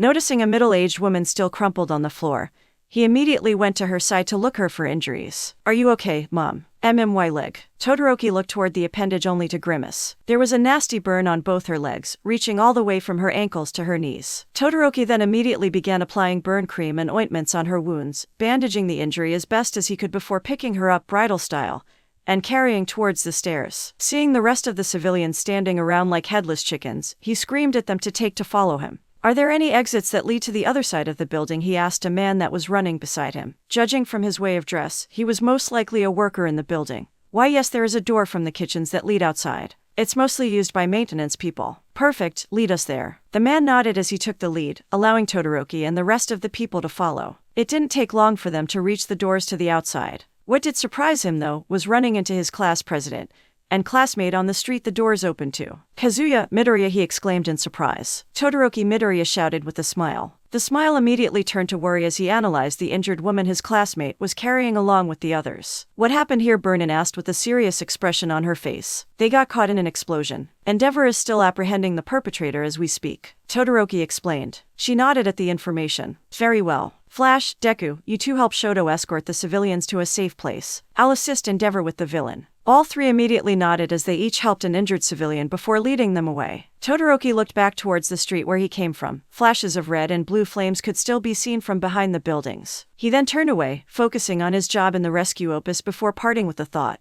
"Stay safe, old man." The warping hero. Endeavor grunted as a stream of blue fire licked his cheek before he brushed it off and continued in his effort in rushing the villain. Flames from his back boosting his speed. His tolerance for flames might be high, but the blue flames his opponent had are apparently hot enough to pierce even his resistance. Seriously, the villain might not have too much going on in terms of technique, but his power output is nothing to scoff at. Usually, he could handle these types of villains easily enough. But the fact that their flames, when clashing, would combine and create a big explosion is a cause of concern. He's caused enough damage to his surroundings. He can't be called a hero if he acts all recklessly now, can he? The issue lies in the fact that his opponent isn't as restricted as he is, which means that the dark-haired villain has no qualms in using destructive techniques in his effort to kill the number 2. If this keeps going, not even he could handle the amount of heat already palpable in the air. But what bothers him the most is how eerily familiar the villain is to him. It's like an old memory that's trying to resurface but is just barely keeping on the edge of his mind. The blue flames, the spiky hair, the strong jawline. For a moment, an image appeared replacing the mad villain in front of him.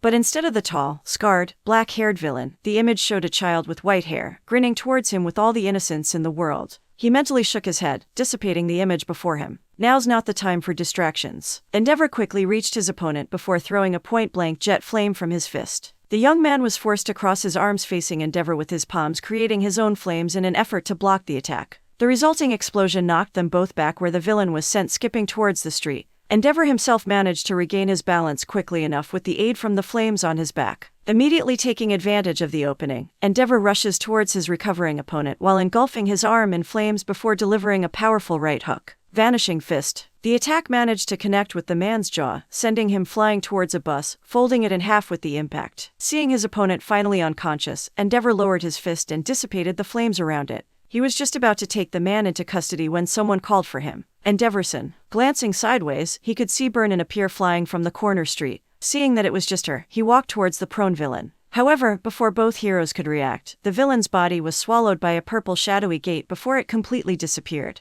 Endeavor scowled at the fact he failed to capture the villain, especially considering he recognized the Quirk in action belonging to one of the League of Villains' top officers. Burnin was kicking herself for distracting Endeavor before she followed him, intent on finishing the job. Dabe slowly opened his eyes against the bright light as he blinked himself awake. He took in his surroundings and noticed what looked to be a bar. Being in an unfamiliar situation, he forced himself to get up and immediately scan the area around him. Noticing a mirror on the far side of the room, he could see bandages covering his entire body. Purple burn marks riddle from top to bottom.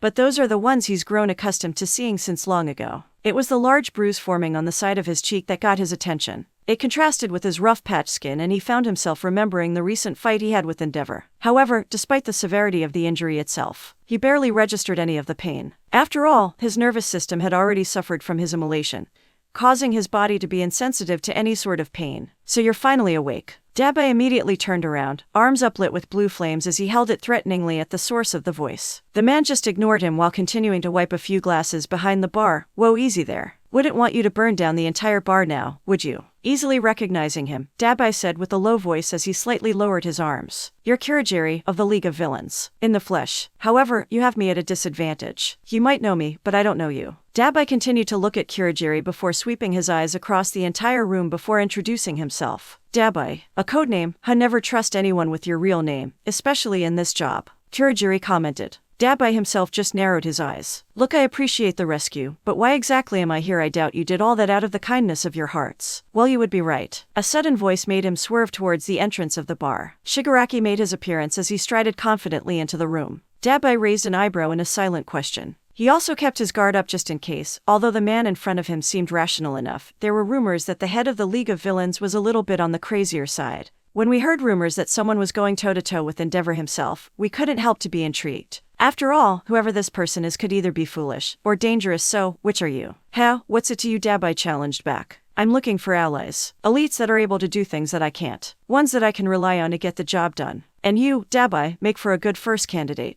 So you're here to recruit me? The patch-faced man asked. What's in it for me? Well, seeing you tackle the number 2 hero like that means you have a grudge, right? Shigaraki started, earning a frown by Dabai. I won't ask what it is, and to be honest, I don't really care. With your defeat, I'm sure you realize that taking down these heroes alone just won't do. You need allies, and so do we. You'll help us, and we'll help you. How's that sound? Dabai studied the person before him with a critical eye. What he said wasn't wrong exactly. His personal vendetta against Endeavor is something he'll never be able to let go. And if the recent bout taught him anything, is that he can't face him head-on by himself. Not yet at the very least. So, if working together with the most notorious villain group currently residing in Japan could help him reach that goal, why the hell would he say no? He raised his arm and shook Shigaraki's as the latter grinned in acceptance. You made the right choice. The warping hero. The rays of the sun could barely be seen on the clouded sky as thousands of people gathered together to mourn the deaths of heroes of the Hasu massacre. Kazuya looked down at the coffins arrayed before him as he stood with his parents among the crowd. A massive funeral was being held in the aftermath of everything. It was just a day ago that the Endeavor and Edgeshot agencies, along with the local heroes of Hasu, managed to properly clean up the streets of Hasu. Although it would still take another month or two for the city to be functioning again, most likely to prepare accordingly and fix all the damages that happened during the fights. At the very least, the city itself is in its process of healing. The same could not be said for the families of the heroes who died. Even now he could hear mournful wails and cries of their loved ones. What's worse is that among them is a person he calls a friend. Ada had not been the same since he, Midoriya, and Todoroki confronted him the first time when they reached Hasu. He was angry, rightfully so. He took onto the streets the moment they were given the green light back in Hasu, and refused to rest even for a second until he found Stain. Suffice to say, they were worried. They at least felt a little better about it when some of Ingenium's sidekicks offered to keep an eye on him. But his rage never seemed to quell until the very last day. Neither hair nor hide of Stain or Shigaraki could be seen in the 5 days it took to completely clean up Hasu. They searched every alley, every rooftop, and not once did they see a member of the LOV, which isn't really surprising considering Kurogiri's abilities. With his quirk, they could be anywhere in Japan. By the end of it all, Ada's rage completely turned to sorrow and misery. He never left his room and only did when his parents visited him so they could prepare for the funeral. All the students of 1A are also here to give their friend and classmate their silent support. Most came with their families and others came as a group. It was a major eye-opener for all of them. They knew heroism wasn't a game, but it just never clicked to them that death was a real thing, and it could happen to anyone. This also served as a moment of realization towards all the parents whose children are budding heroes. A reminder that perhaps one day, they too could be in this exact position, forced to attend the funeral of their son and daughter. It was the biggest fear of all parents. After all, no one wants to outlive their own children. The UA teachers along with half of Japan's heroes also made an appearance. All Might even gave a speech about the brave heroes that fell and how he's opening a charity to help all the families of the heroes and victims along with another to help the recovery of the city. The day ended quickly and soon all the students were returning from their internships. Kazuya found himself back in class with all his classmates barring one. Ada had to take a few days of absence, which the school gave wholeheartedly. Damn, I can't believe something like that happened to Hasu, Hiroshima said in an uncharacteristic, mild voice. The whole mood of the class was pretty somber and everyone avoided saying anything about it until now. No one expected this from the League of Villains, Kiro. Suyu chimed in. The Shigaraki from the USJ is so different from the one we say on the news. I know, right? I had chills when I saw him that time. Mina agreed.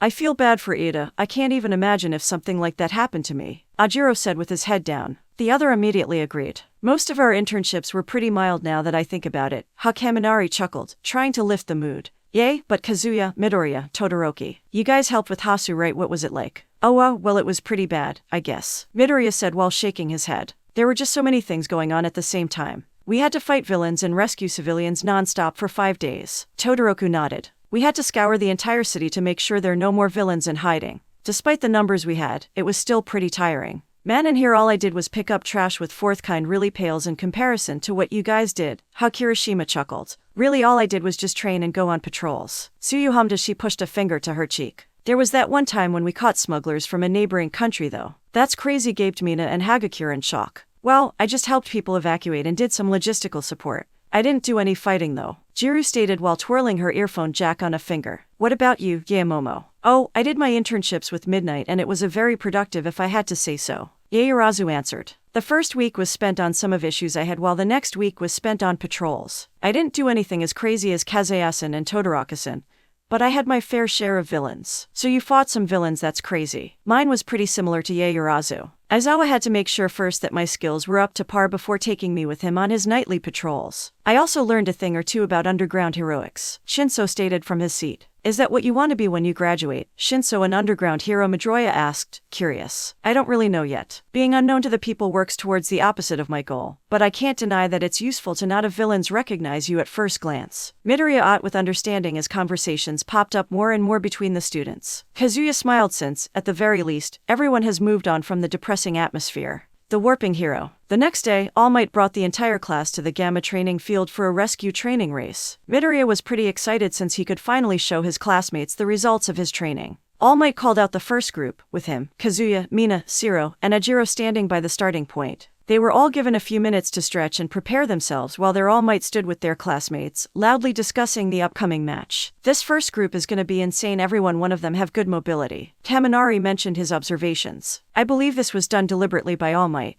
It would make sense after all to have those of similar mobility levels all be in one group. Like how there are weight classes in wrestling or something similar, Yaoyorozu said. Well, whatever the case, isn't Kazuya gonna win it easily? His quirk is pretty busted for race, don't you think? Hiroshima said with a chuckle. Everyone nonetheless agreed with his statement. The discussions and debates then fell towards who's gonna get second place. Hiroshima bet that Shiro would get it. Kaminari pointed out that Ajiro was there so it wouldn't be that easy. Most of the girls supported Mina. The rest, however, noticed how Midoriya was at an obvious advantage, with Bakugo being the most vocal, saying Deku would be dead last. Midoriya himself heard these comments and mentally smiled. He's not one to usually boast, but definitely can't wait to see the looks on his classmates' faces. Kazuya just smirked as he too had the same idea. He, along with Todoroki, are the only two who knows what Midoriya is capable of now. All Might pressed a button and yelled start. Immediately, all students moved from their positions with their own unique movement. Kazuya simply flashed away. Zero launched himself into the air with his tape, Mina slid along a pipe with her acid, and Ajiro propelled himself from the ground and used his tail to make big leaps. Everyone watched on in excitement, happy to see their classmates show off with their quirks. But that was when Midoriya came rocketing into the scene. With full cowling, he was easily able to leap from one building to another, quickly gaining distance and surpassing the others. All Might and the other students could only gape at the screen at the skill and improvements he's made. Bakugo, however, could only look with wide eyes as the person he saw as nothing more than a pebble made strides forwards once again. He thought back towards his internships and cursed the fact that he spent so much time doing useless things. Midoriya quickly overtook the other members of his group. Ahead of him, he could see Kazuya flashing around the area, throwing his knives one moment only to disappear the next. He stopped paying attention, however, as he put his thoughts towards maintaining full cowl instead. He urged himself to stay alert and calm. Just like the training he did with Edge Shot, he focused on his movement and his footing, making sure to not slip and landing on places that are able to hold his weight. Soon enough, he saw the finish line with All Might standing there. He landed and was met with his mentor's proud smile. He told him how surprised he had been, hardly believing in his own eyes. He gave Midoriya a subtle thumbs up before turning away to address the other members in his group. Midoriya had tears forming before he wiped them. Hearing his idol praise him so much made him proud of the progress he's made and happy that all his efforts are appreciated. During summer vacation, we'll have a training camp in the woods. Kazuya, along with the rest of his classmates, heard their homeroom teacher's announcement. Immediately, the whole class erupted in cheers as excitement filled their bodies. Well, except Ada, who had returned to class the previous day. Following the funeral, Ada became much more calm and quiet. Although he still retained his previous personality, it's obvious that his brother's death had impacted him. He's now much more serious and had shown a determination to improve no one had seen in him before it all happened. Everyone was of course supportive and understanding, encouraging and even helping him find other healthier outlets when things went too far. Aside from that, not much else has changed, and Kazuya was glad for it. However, declared Aizawa as he activated his quirk, immediately silencing all his students and breaking Kazuya's train of thought. Those who don't pass the final exams will be in summer school hell. The teacher's announcement gained horrified looks on all his classmates. No one wants to be stuck in summer school after all. Everyone, let's do our best, Kirishima shouted in excitement. And that was how the days had passed for all the students. Nothing much happened in this period of time, aside from everyone preparing for the exams to come. Aizawa had told them previously that for Hero Course students, final exams would not only encompass a written test, but also a practical component. Kazuya himself spent this time hanging out with his friends, his family, and even joining up with Momo's study group, along with Shinso, Shiro, and the others. At first, they were all pretty disgruntled when the girl unintentionally slapped them with how rich she was. But the fact that she was so eager was so innocently cute, so they just brushed it off. They were all further humbled when the Yaoyorozu house was actually more akin to a mansion, with expensive paintings, a well-groomed garden, and even a butler. But despite all that, Momo made well on her promise to help each and every one of them in the lectures they struggled with. Kazuya, who was relatively weak with history, appreciated it. He, however, tutored the ones struggling in English. It was during one of these days in school that they got a tip from Kendo, the 1B president, saying that the practical exams involved fighting robots. If we're fighting robots, this'll be a cinch, Denki exclaimed excitedly. I can just fry those robots no problem. Yep, those hunks of metal won't stand a chance against my acid, Mina agreed with an arm high up in the air. Still, I don't think you should just trust that kind of info blatantly. This is UA. After all. Momo shared her thoughts as she wiped her mouth with a napkin. What but? Remember who our homeroom teacher is. This could just be another one of Aizawa's logical ruses. Kazuya told them, agreeing with Momo's assessment. Aw man, moaned Kaminari. Besides, just because it's robots doesn't mean you still shouldn't prepare for it. I doubt it'll be the same as the entrance exams. This is the finals. I bet it's going to be much tougher than the things we've done so far, Shinso said. The rest of the students on their table showed their agreement, which added more and more towards Kaminari and Mina's depression. However, they quickly bounced back and laughed it off, excited to see what they can do in the exams. And soon enough, the days passed. The time for finals has come. The warping hero. Pencils down, everyone. The last person in each row, collect the answer sheets and bring them here. Aizawa ordered the class as the bell rang to signal the end of the written test. Thanks Yamomo, thanks Kazuya, I felt like I did great, Mina exclaimed, full of excitement. I didn't leave anything blank this time, Denki grinned. We have to really work on your standards, Kaminari-san. Momo sweat dropped at his statement. But you're welcome, she continued with a smile. Nini, it's time for the practical portions, it's robot busting time, Hagakure said with her arms up in the air. Alright then, change into your costumes and meet me in ground beta, Aizawa said just as he finished sorting through the exam papers. The practical exam will start in 10 minutes, so get going.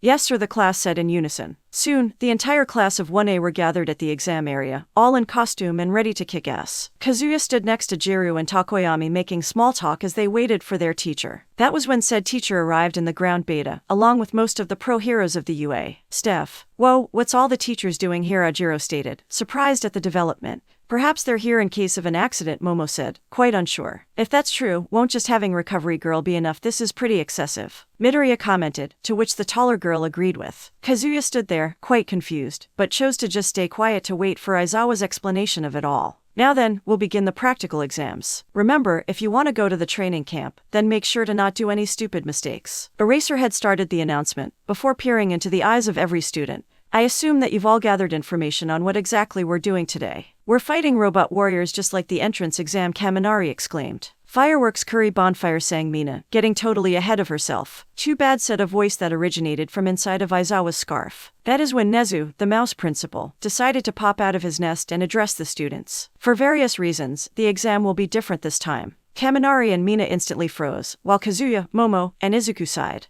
Nezu then continued to explain how on the previous night, all teachers of UA held a meeting to discuss the current situation of the world and how they could apply it to their exams. That was when they decided to focus more on person-to-person combat to fight the rising number of villains. Students will be divided into pairs and will be facing a teacher with a little handicap. In addition, the pairs had already been formed, thus not allowing the students to try to choose their own teams. Now then, for the matchups. Aizawa's tired voice rang inside the meeting room as all the staff UA listened with rapt attention. First of all, it will be Kazuya and Midoriya versus me. Kazuya has shown to have no obvious weaknesses, as he has covered his bases quite well. We'll see what he can do when his quirk is rendered useless and faced against someone who is his superior in close quarters combat. Midoriya has improved leaps and bounds in regards to control over his quirk. I'd like to personally see his progress with my own eyes. Not to mention, those two went with Edgeshot together for internships, right? It'll also be a good chance to see if their time with them gave them good teamwork or not. Present Mike chimed in. That was the plan. Aizawa nodded. Now next up, Todoroki and Bakugo against All Might. Bakugo has seemingly mellowed out ever since his loss in the sports festival, but his unwillingness to work with his peers has been a major issue for a long time. We'll test if he has improved at that front by partnering him with Todoroki, who has enough of a backbone to challenge Bakugo if he goes too far, but also inclined to work together if push comes to shove. Todoroki himself has also chosen to see if the changes we've seen in him through the sports festival and internships are permanent, by giving him an insurmountable task by fighting All Might, to test if he's willing to use his fire under impossible odds. They are also the two class powerhouses, right? It'll be interesting to see how they match up to the number one as a duo. All Might himself just nodded. He even briefly turned to his buff state, quite eager to test out the students. Next, we have Jiru and Shinso against Present Mike. This particular matchup is pretty obvious. Shinso and Jiru both have sound or voice-based quirks. We'll see how they handle a person who's loud enough to drown them out. Alright, just leave them to me, Shota, Mike exclaimed while giving some finger guns. Aizawa, quite used to Mike's mannerisms, simply ignored him as he chose to continue. And last but not least, Shiro and Yaoyorozu versus Midnight. Shiro has shown the ability to work with anyone, and is here to be more of a supporting role. Yaoyorozu, however, has major confidence issues ever since her failure in the sports festival, and is incapable of thinking on her feet. Therefore, Midnight will be tasked to put them both under pressure with her quirk and close combat abilities, to test them both in this specific skill. Not to mention that Yaoyorozu went with Midnight for her internships, which means you know her best. Aizawa said, the end addressing Midnight specifically. The woman herself just nodded as she licked her lips in eagerness. We're fighting against Eraserhead, Midoriya exclaimed in surprise.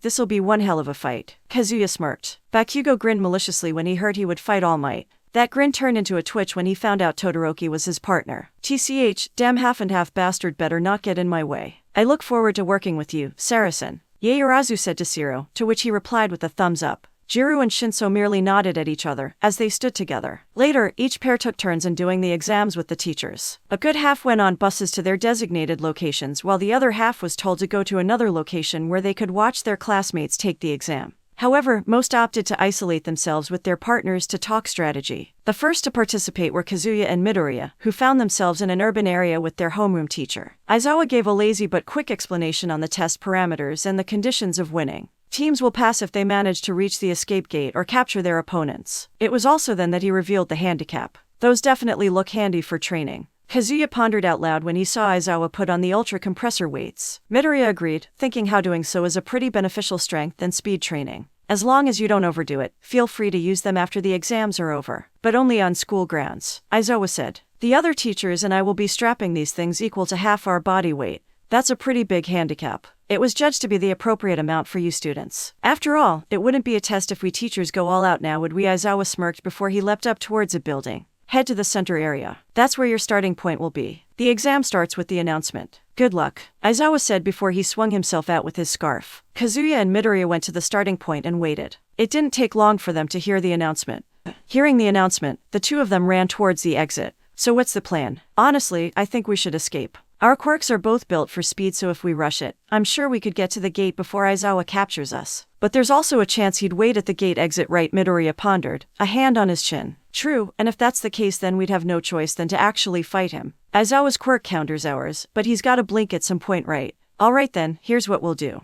The warping hero. Aizawa waited by hiding behind a chimney on a random rooftop that's overseeing the exit gate. Usually, the strategy he uses on these exams is to quietly creep on his students and ambush them. But with Kazuya's quirk in play, that strategy wouldn't work. So he opted to wait them out in the last street and take them down here. He had already placed a few traps around the area just in case. Nothing much, just a few tripwires and caltrops that would prove a hindrance towards his two students. It didn't take long for them to make an appearance. One of Kazuya's distinct knives flew in and stabbed itself on the ground around 20 meters from the gate. A second later, Kazuya and Midoriya appeared right where the knife was in a red flash. He could see them turn their heads left and right, no doubt in their attempt to find him. Aizawa shook his head at that. For some reason, people just never look up. Aizawa quietly jumped on a utility pole right above them and readied his capture scarf. Just as he was about to make his move, he suddenly swerved his head to the side. A kane flew past, slightly cutting his hair. He looked back to the ground to see Kazuya and Midoriya looking right at him. Aizawa smirked at that. These two really are good. Immediately using his quirk on them, Aizawa jumped down and threw his capture tape at Midoriya, intent on wrapping it on the slower of the two. Expectedly, the boy dodged as Aizawa landed on the ground. He made sure to keep them both in his field of vision as Aizawa engaged his students in hand-to-hand combat. Kazuya rushed him, aiming for a straight punch. Aizawa simply used one arm to redirect the blow, using his other to thrust his elbow into the redhead's face. Kazuya managed to raise an arm to block the elbow, only to gasp in pain as Aizawa kneed him in the gut. Aizawa then pulled his head back, dodging Midoriya's punch before grabbing the extended arm and using Midoriya's own momentum to spin him around and throw him at Kazuya's direction. The greenette slammed into his own teammate as they rolled on the ground a few times before they stopped. Aizawa didn't even give them time as he rushed towards them immediately. Kazuya had just managed to stand up before the capture scarf wrapped around him and jerked him upwards over some power lines. Kazuya was then left hanging in the air with his arms tied to his side. Kazuya. Aizawa looked to Midoriya to see him in slight panic at the state of his partner. And that right there was when Aizawa made his mistake. By looking at Midoriya's location, he allowed Kazuya to leave his view. All it took was just a second, and Aizawa found himself wrapped up in his own capture tape a few meters in the air. Aizawa widened his eyes. When did he mark me? His eyes grew even wider when he realized. When he blocked elbow, he put his tag on me in that split-second exchange. Despite his loss, Aizawa found himself smirking. Not bad at all. His two students high-fived before they helped Aizawa from his restraints. Well done, you two. But I'd like to ask, how did you spot me? Usually, people tend to not look up. Aizawa asked as he released the weights and rolled his arms. Edgeshot pulled that trick on us a bunch of times. Kazuya shrugged. We sort of got used to supposed ninja techniques like that. The class president smirked. We were just your worst matchup, sensei. Aizawa raised an eyebrow at that. It looks like his students are getting more comfortable with him if they could tease him like that. Try saying that when I'm not handicapped. I'll show you just how terrifying I could be. Aizawa said this with a demonic grin. Alright. Kazuya and Midoriya gulped at seeing his expression. Alright, he's still got it. Shinsu covered his ears with a grunt as another one of President Mike's shouts blasted through the forest. The scream of pain to the side reminded him of the current state of his partner. They've been enduring these attacks for a while now, and judging by Jiru's bleeding ears, she wouldn't last much longer. Jiru has been trying to lessen the output of President Mike's attacks by counteracting with her own sonic blasts. It seemed to work for a while, until Mike simply increased the intensity of his own attack and Jiru was soon overwhelmed. Any ideas? Jiru screamed out in obvious pain and discomfort.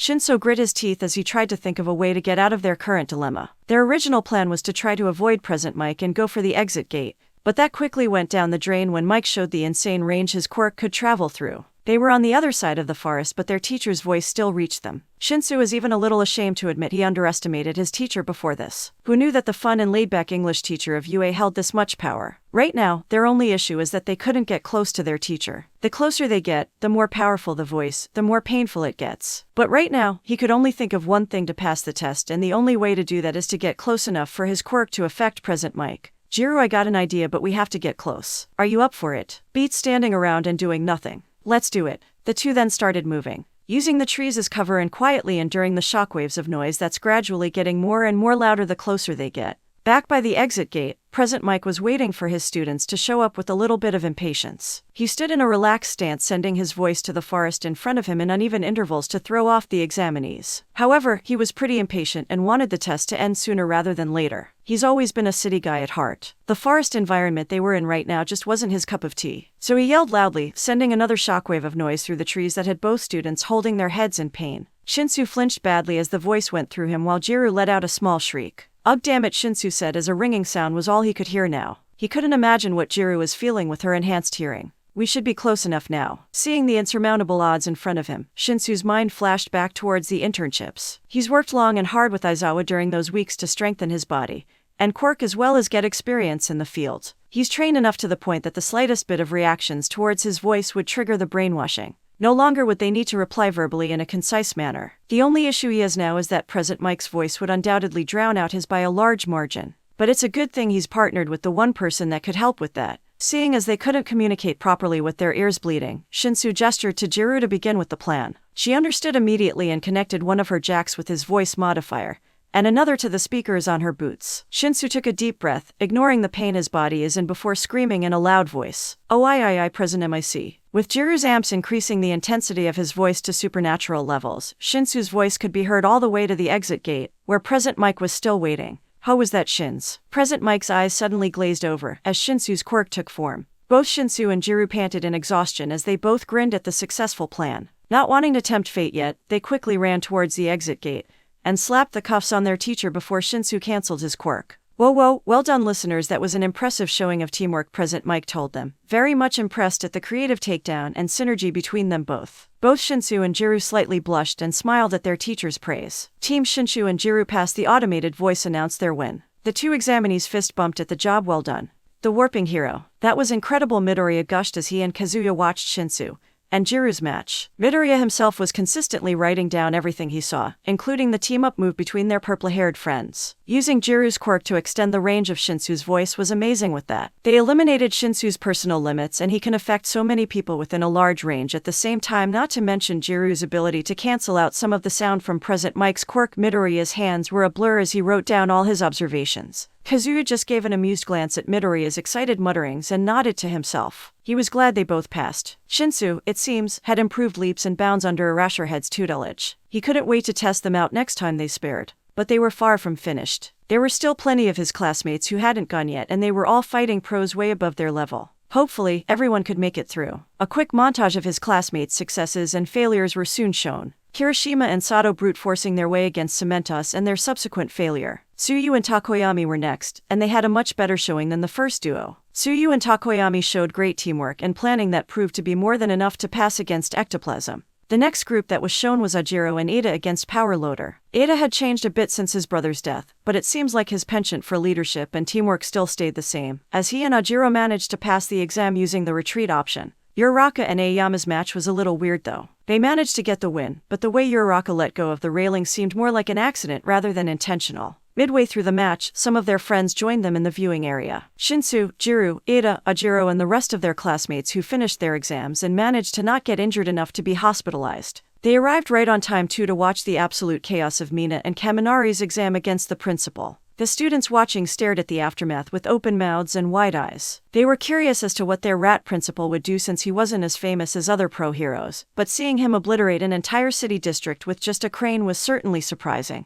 Shoji and Hagakure's exam was much slower, but it was still exciting to see a unique form of exam where stealth was the main aspect of it. The next match was a little more interesting though, and probably the most exciting one. Todoroki and Bakugo, the class powerhouses versus All Might, the number one hero himself. The warping hero. Todoroki and Bakugo stepped onto their designated stage, which was a metropolitan area filled with skyscrapers and high-rise buildings. They had both spent the time preparing for the match in their own respective rooms. Todoroki had initially tried to set up something of a plan to at least not get in the fight against All Might blind. But when he approached Bakugo, he just flipped him off and turned away. Now, Todoroki might be a bit dense to some people, and he even admits that human emotions are something he's still trying to wrap his head around. But even he understands the clear lost cause in the form of Katsuki Bakugo. So instead of futilely going the route of working with someone who doesn't want to work with him, he'd rather prepare his own countermeasures against the number one hero. Oi, half and half. We're beating the crap out of All Might. You hear me? I'm not wasting this chance on testing my strength against him,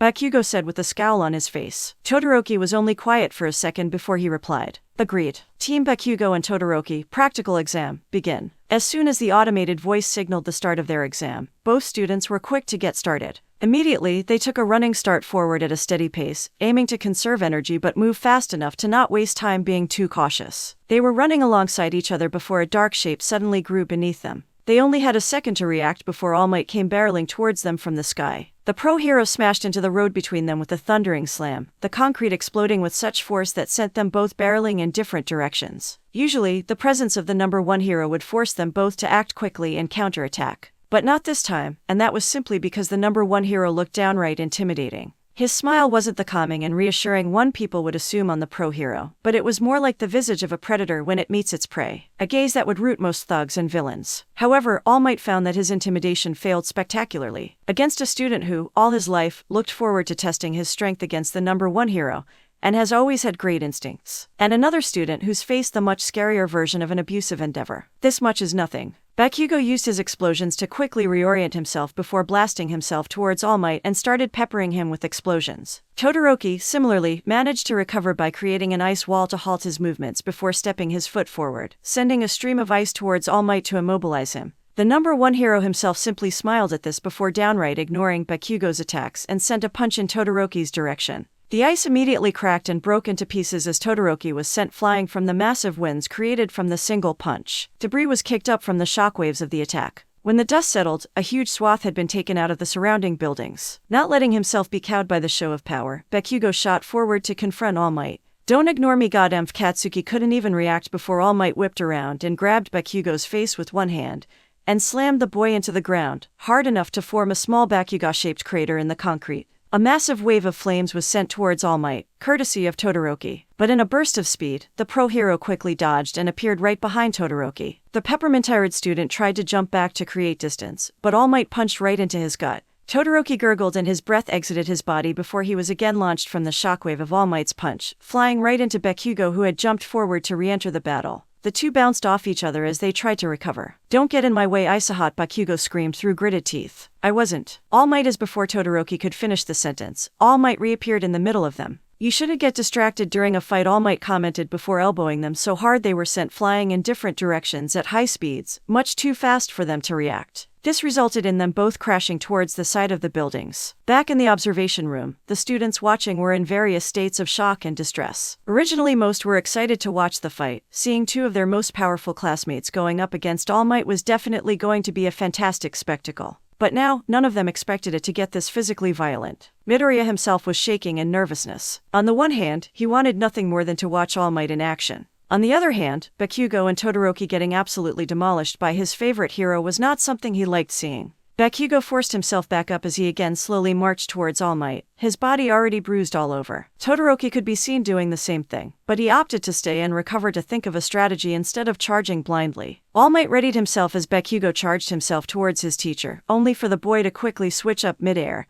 and pointed his palms towards All Might's face. Are you ready for this stun grenade? Bakugo screamed as a bright flash forced All Might to stop and shield his eyes. Bakugo quickly tried to take advantage of the opening, but was brought up short by All Might again grabbing him by the face with his other arm. Bakugo immediately raised his hands to do a series of close-up explosions. All Might grunted a bit at the bit of pain, but it was obvious to anyone that Bakugo's attacks were barely phasing the man. Todoroki, seeing his partner in peril, quickly sent an ice wall to try and separate the two. But All Might just jumped, still carrying Bakugo, and punched the air in Todoroki's direction. Todoroki immediately summoned an ice dome around him, akin to an igloo, to try diminishing the attack. But the force of the punch broke through the defense and sent the half-and-half user slamming into the ground beneath him. Let me go, damn it! Bakugo tried blasting a bigger explosion to try and release himself as soon as they landed. But All Might gripped the boy's face harder before he punched Bakugo hard in the stomach so hard he was sent flying backwards. He vomited in midair and went skidding across the ground when he landed. What the hell, isn't this supposed to be a test? Kirishima cried out in shock, his hands on both sides of his head. It's getting way too violent. Recovery Girl, who made sure to monitor the tests to know the state of injuries the students would be in, sighed.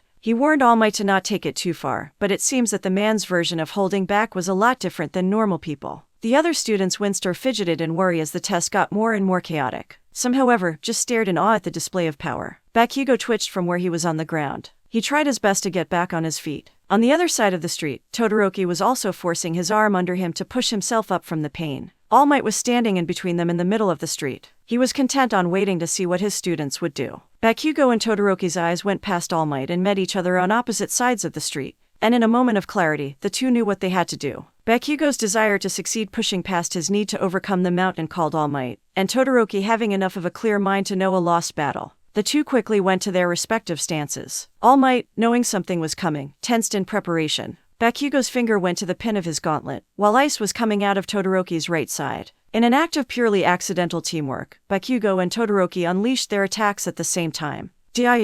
Heaven-piercing ice wall. A massive explosion and a gigantic wave of ice were launched and met in the middle of the street. All Might only had a moment to widen his eyes before raising his arms to shield his face from the attacks coming in both directions. A huge cheer went on in the observation room, with Kazuya giving a small smirk at the sight of Bakugo finally putting aside his ego. Bakugo and Todoroki immediately dashed towards the exit gate as soon as they sent their attacks. Bakugo propelled himself with explosions while Todoroki slid on his ice. After the smoke dissipated, All Might was shown with a few scuff marks and was frozen from his knees all the way to his shoulders. But despite his state of injury, he smiled at both students before flexing. The ice started to crack before it shattered completely. All Might gave himself some time to recover as the dust settled. He mused that both Todoroki and Bakugo had great individual talents, but personal issues tend to hamper them from reaching their full potential. But the recent developments proved that they were improving, and as their teacher, it was his duty to help them even more. He believed that the most probable reason they chose to face him in combat was a combination of both pride and an eagerness to show off their new moves. Although impressive, they still had a long way to go. All Might's eyes blazed with energy as he moved with incredible speed and power. The two young heroes were a mere 20 meters away from the exit gate when All Might reappeared and smacked them both away from their goal. "You're going to have to try better than that, heroes." Bakugo instantly recovered midair, ignoring the knowing bruise that's steadily growing on his cheek as he turned back and released continuous explosions behind him to halt his movement before launching himself towards the number one hero. Todoroki had managed to stop himself using his ice, and knowing what Bakugo had planned, ignited his right side into flames before releasing them in a downward spiral. Bakugo matched Todoroki's timing, and learning from his previous mistake, stopped himself just as he was outside All Might's reach and released the pin from his other gauntlet towards All Might's face. With Bakugo aiming high and Todoroki aiming low, they hoped the attack would be enough to distract All Might for them to reach the short trek they needed to the finish line.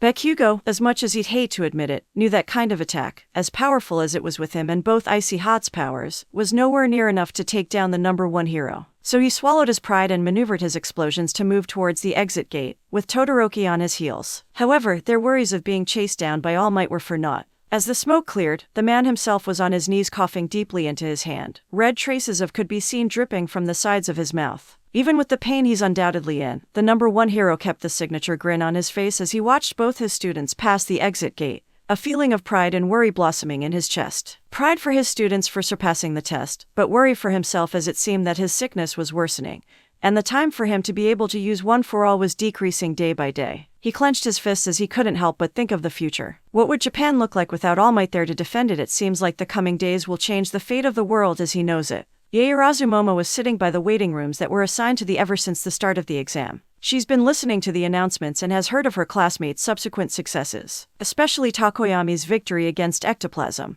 It was fitting after all, given how handily he had beaten her at the sports festival. She's not the least bit surprised that he managed his exams. Another announcement came then that told her of Todoroki's victory against All Might. Again she just sighed in acceptance. Of course Todoroki of all people could still triumph against the number one hero. He was strong, capable, charismatic, and smart. They were both recommended students, yet he was still much more impressive than her. She may be intelligent, getting first on the theoretical exams proves that, but she had little to no practical skills at all. She only did what Todoroki told her to do back at the cavalry battle, and quickly lost her one-on-one fight in the third round. Team Yaoyorozu and Shiro, practical exam. Begin. The announcement jolted her from her thoughts as Momo forcibly calmed her nerves. It was her turn now, and she dearly hoped she wouldn't mess up. "Hey Momo, are you ready?" Shiro asked her the moment they stood at the entrance of their exam area, which was a rocky field with hills and mountains. There were stone outcroppings with boulders that litter the entire field. Midnight was nowhere in sight, just yet. "Why yes, Sarusan. I am prepared." Momo started, hoping that he didn't notice her stutter. Shiro tilted his head at her. "Nervous?" "No, not really. It's okay to be nervous, you know." considering we're up against our teachers. Zero chuckled. Besides, out of anyone I'm glad I'm partnered up with you. You intern with Ms. Midnight, right? And you're smart too, so I'll follow your lead.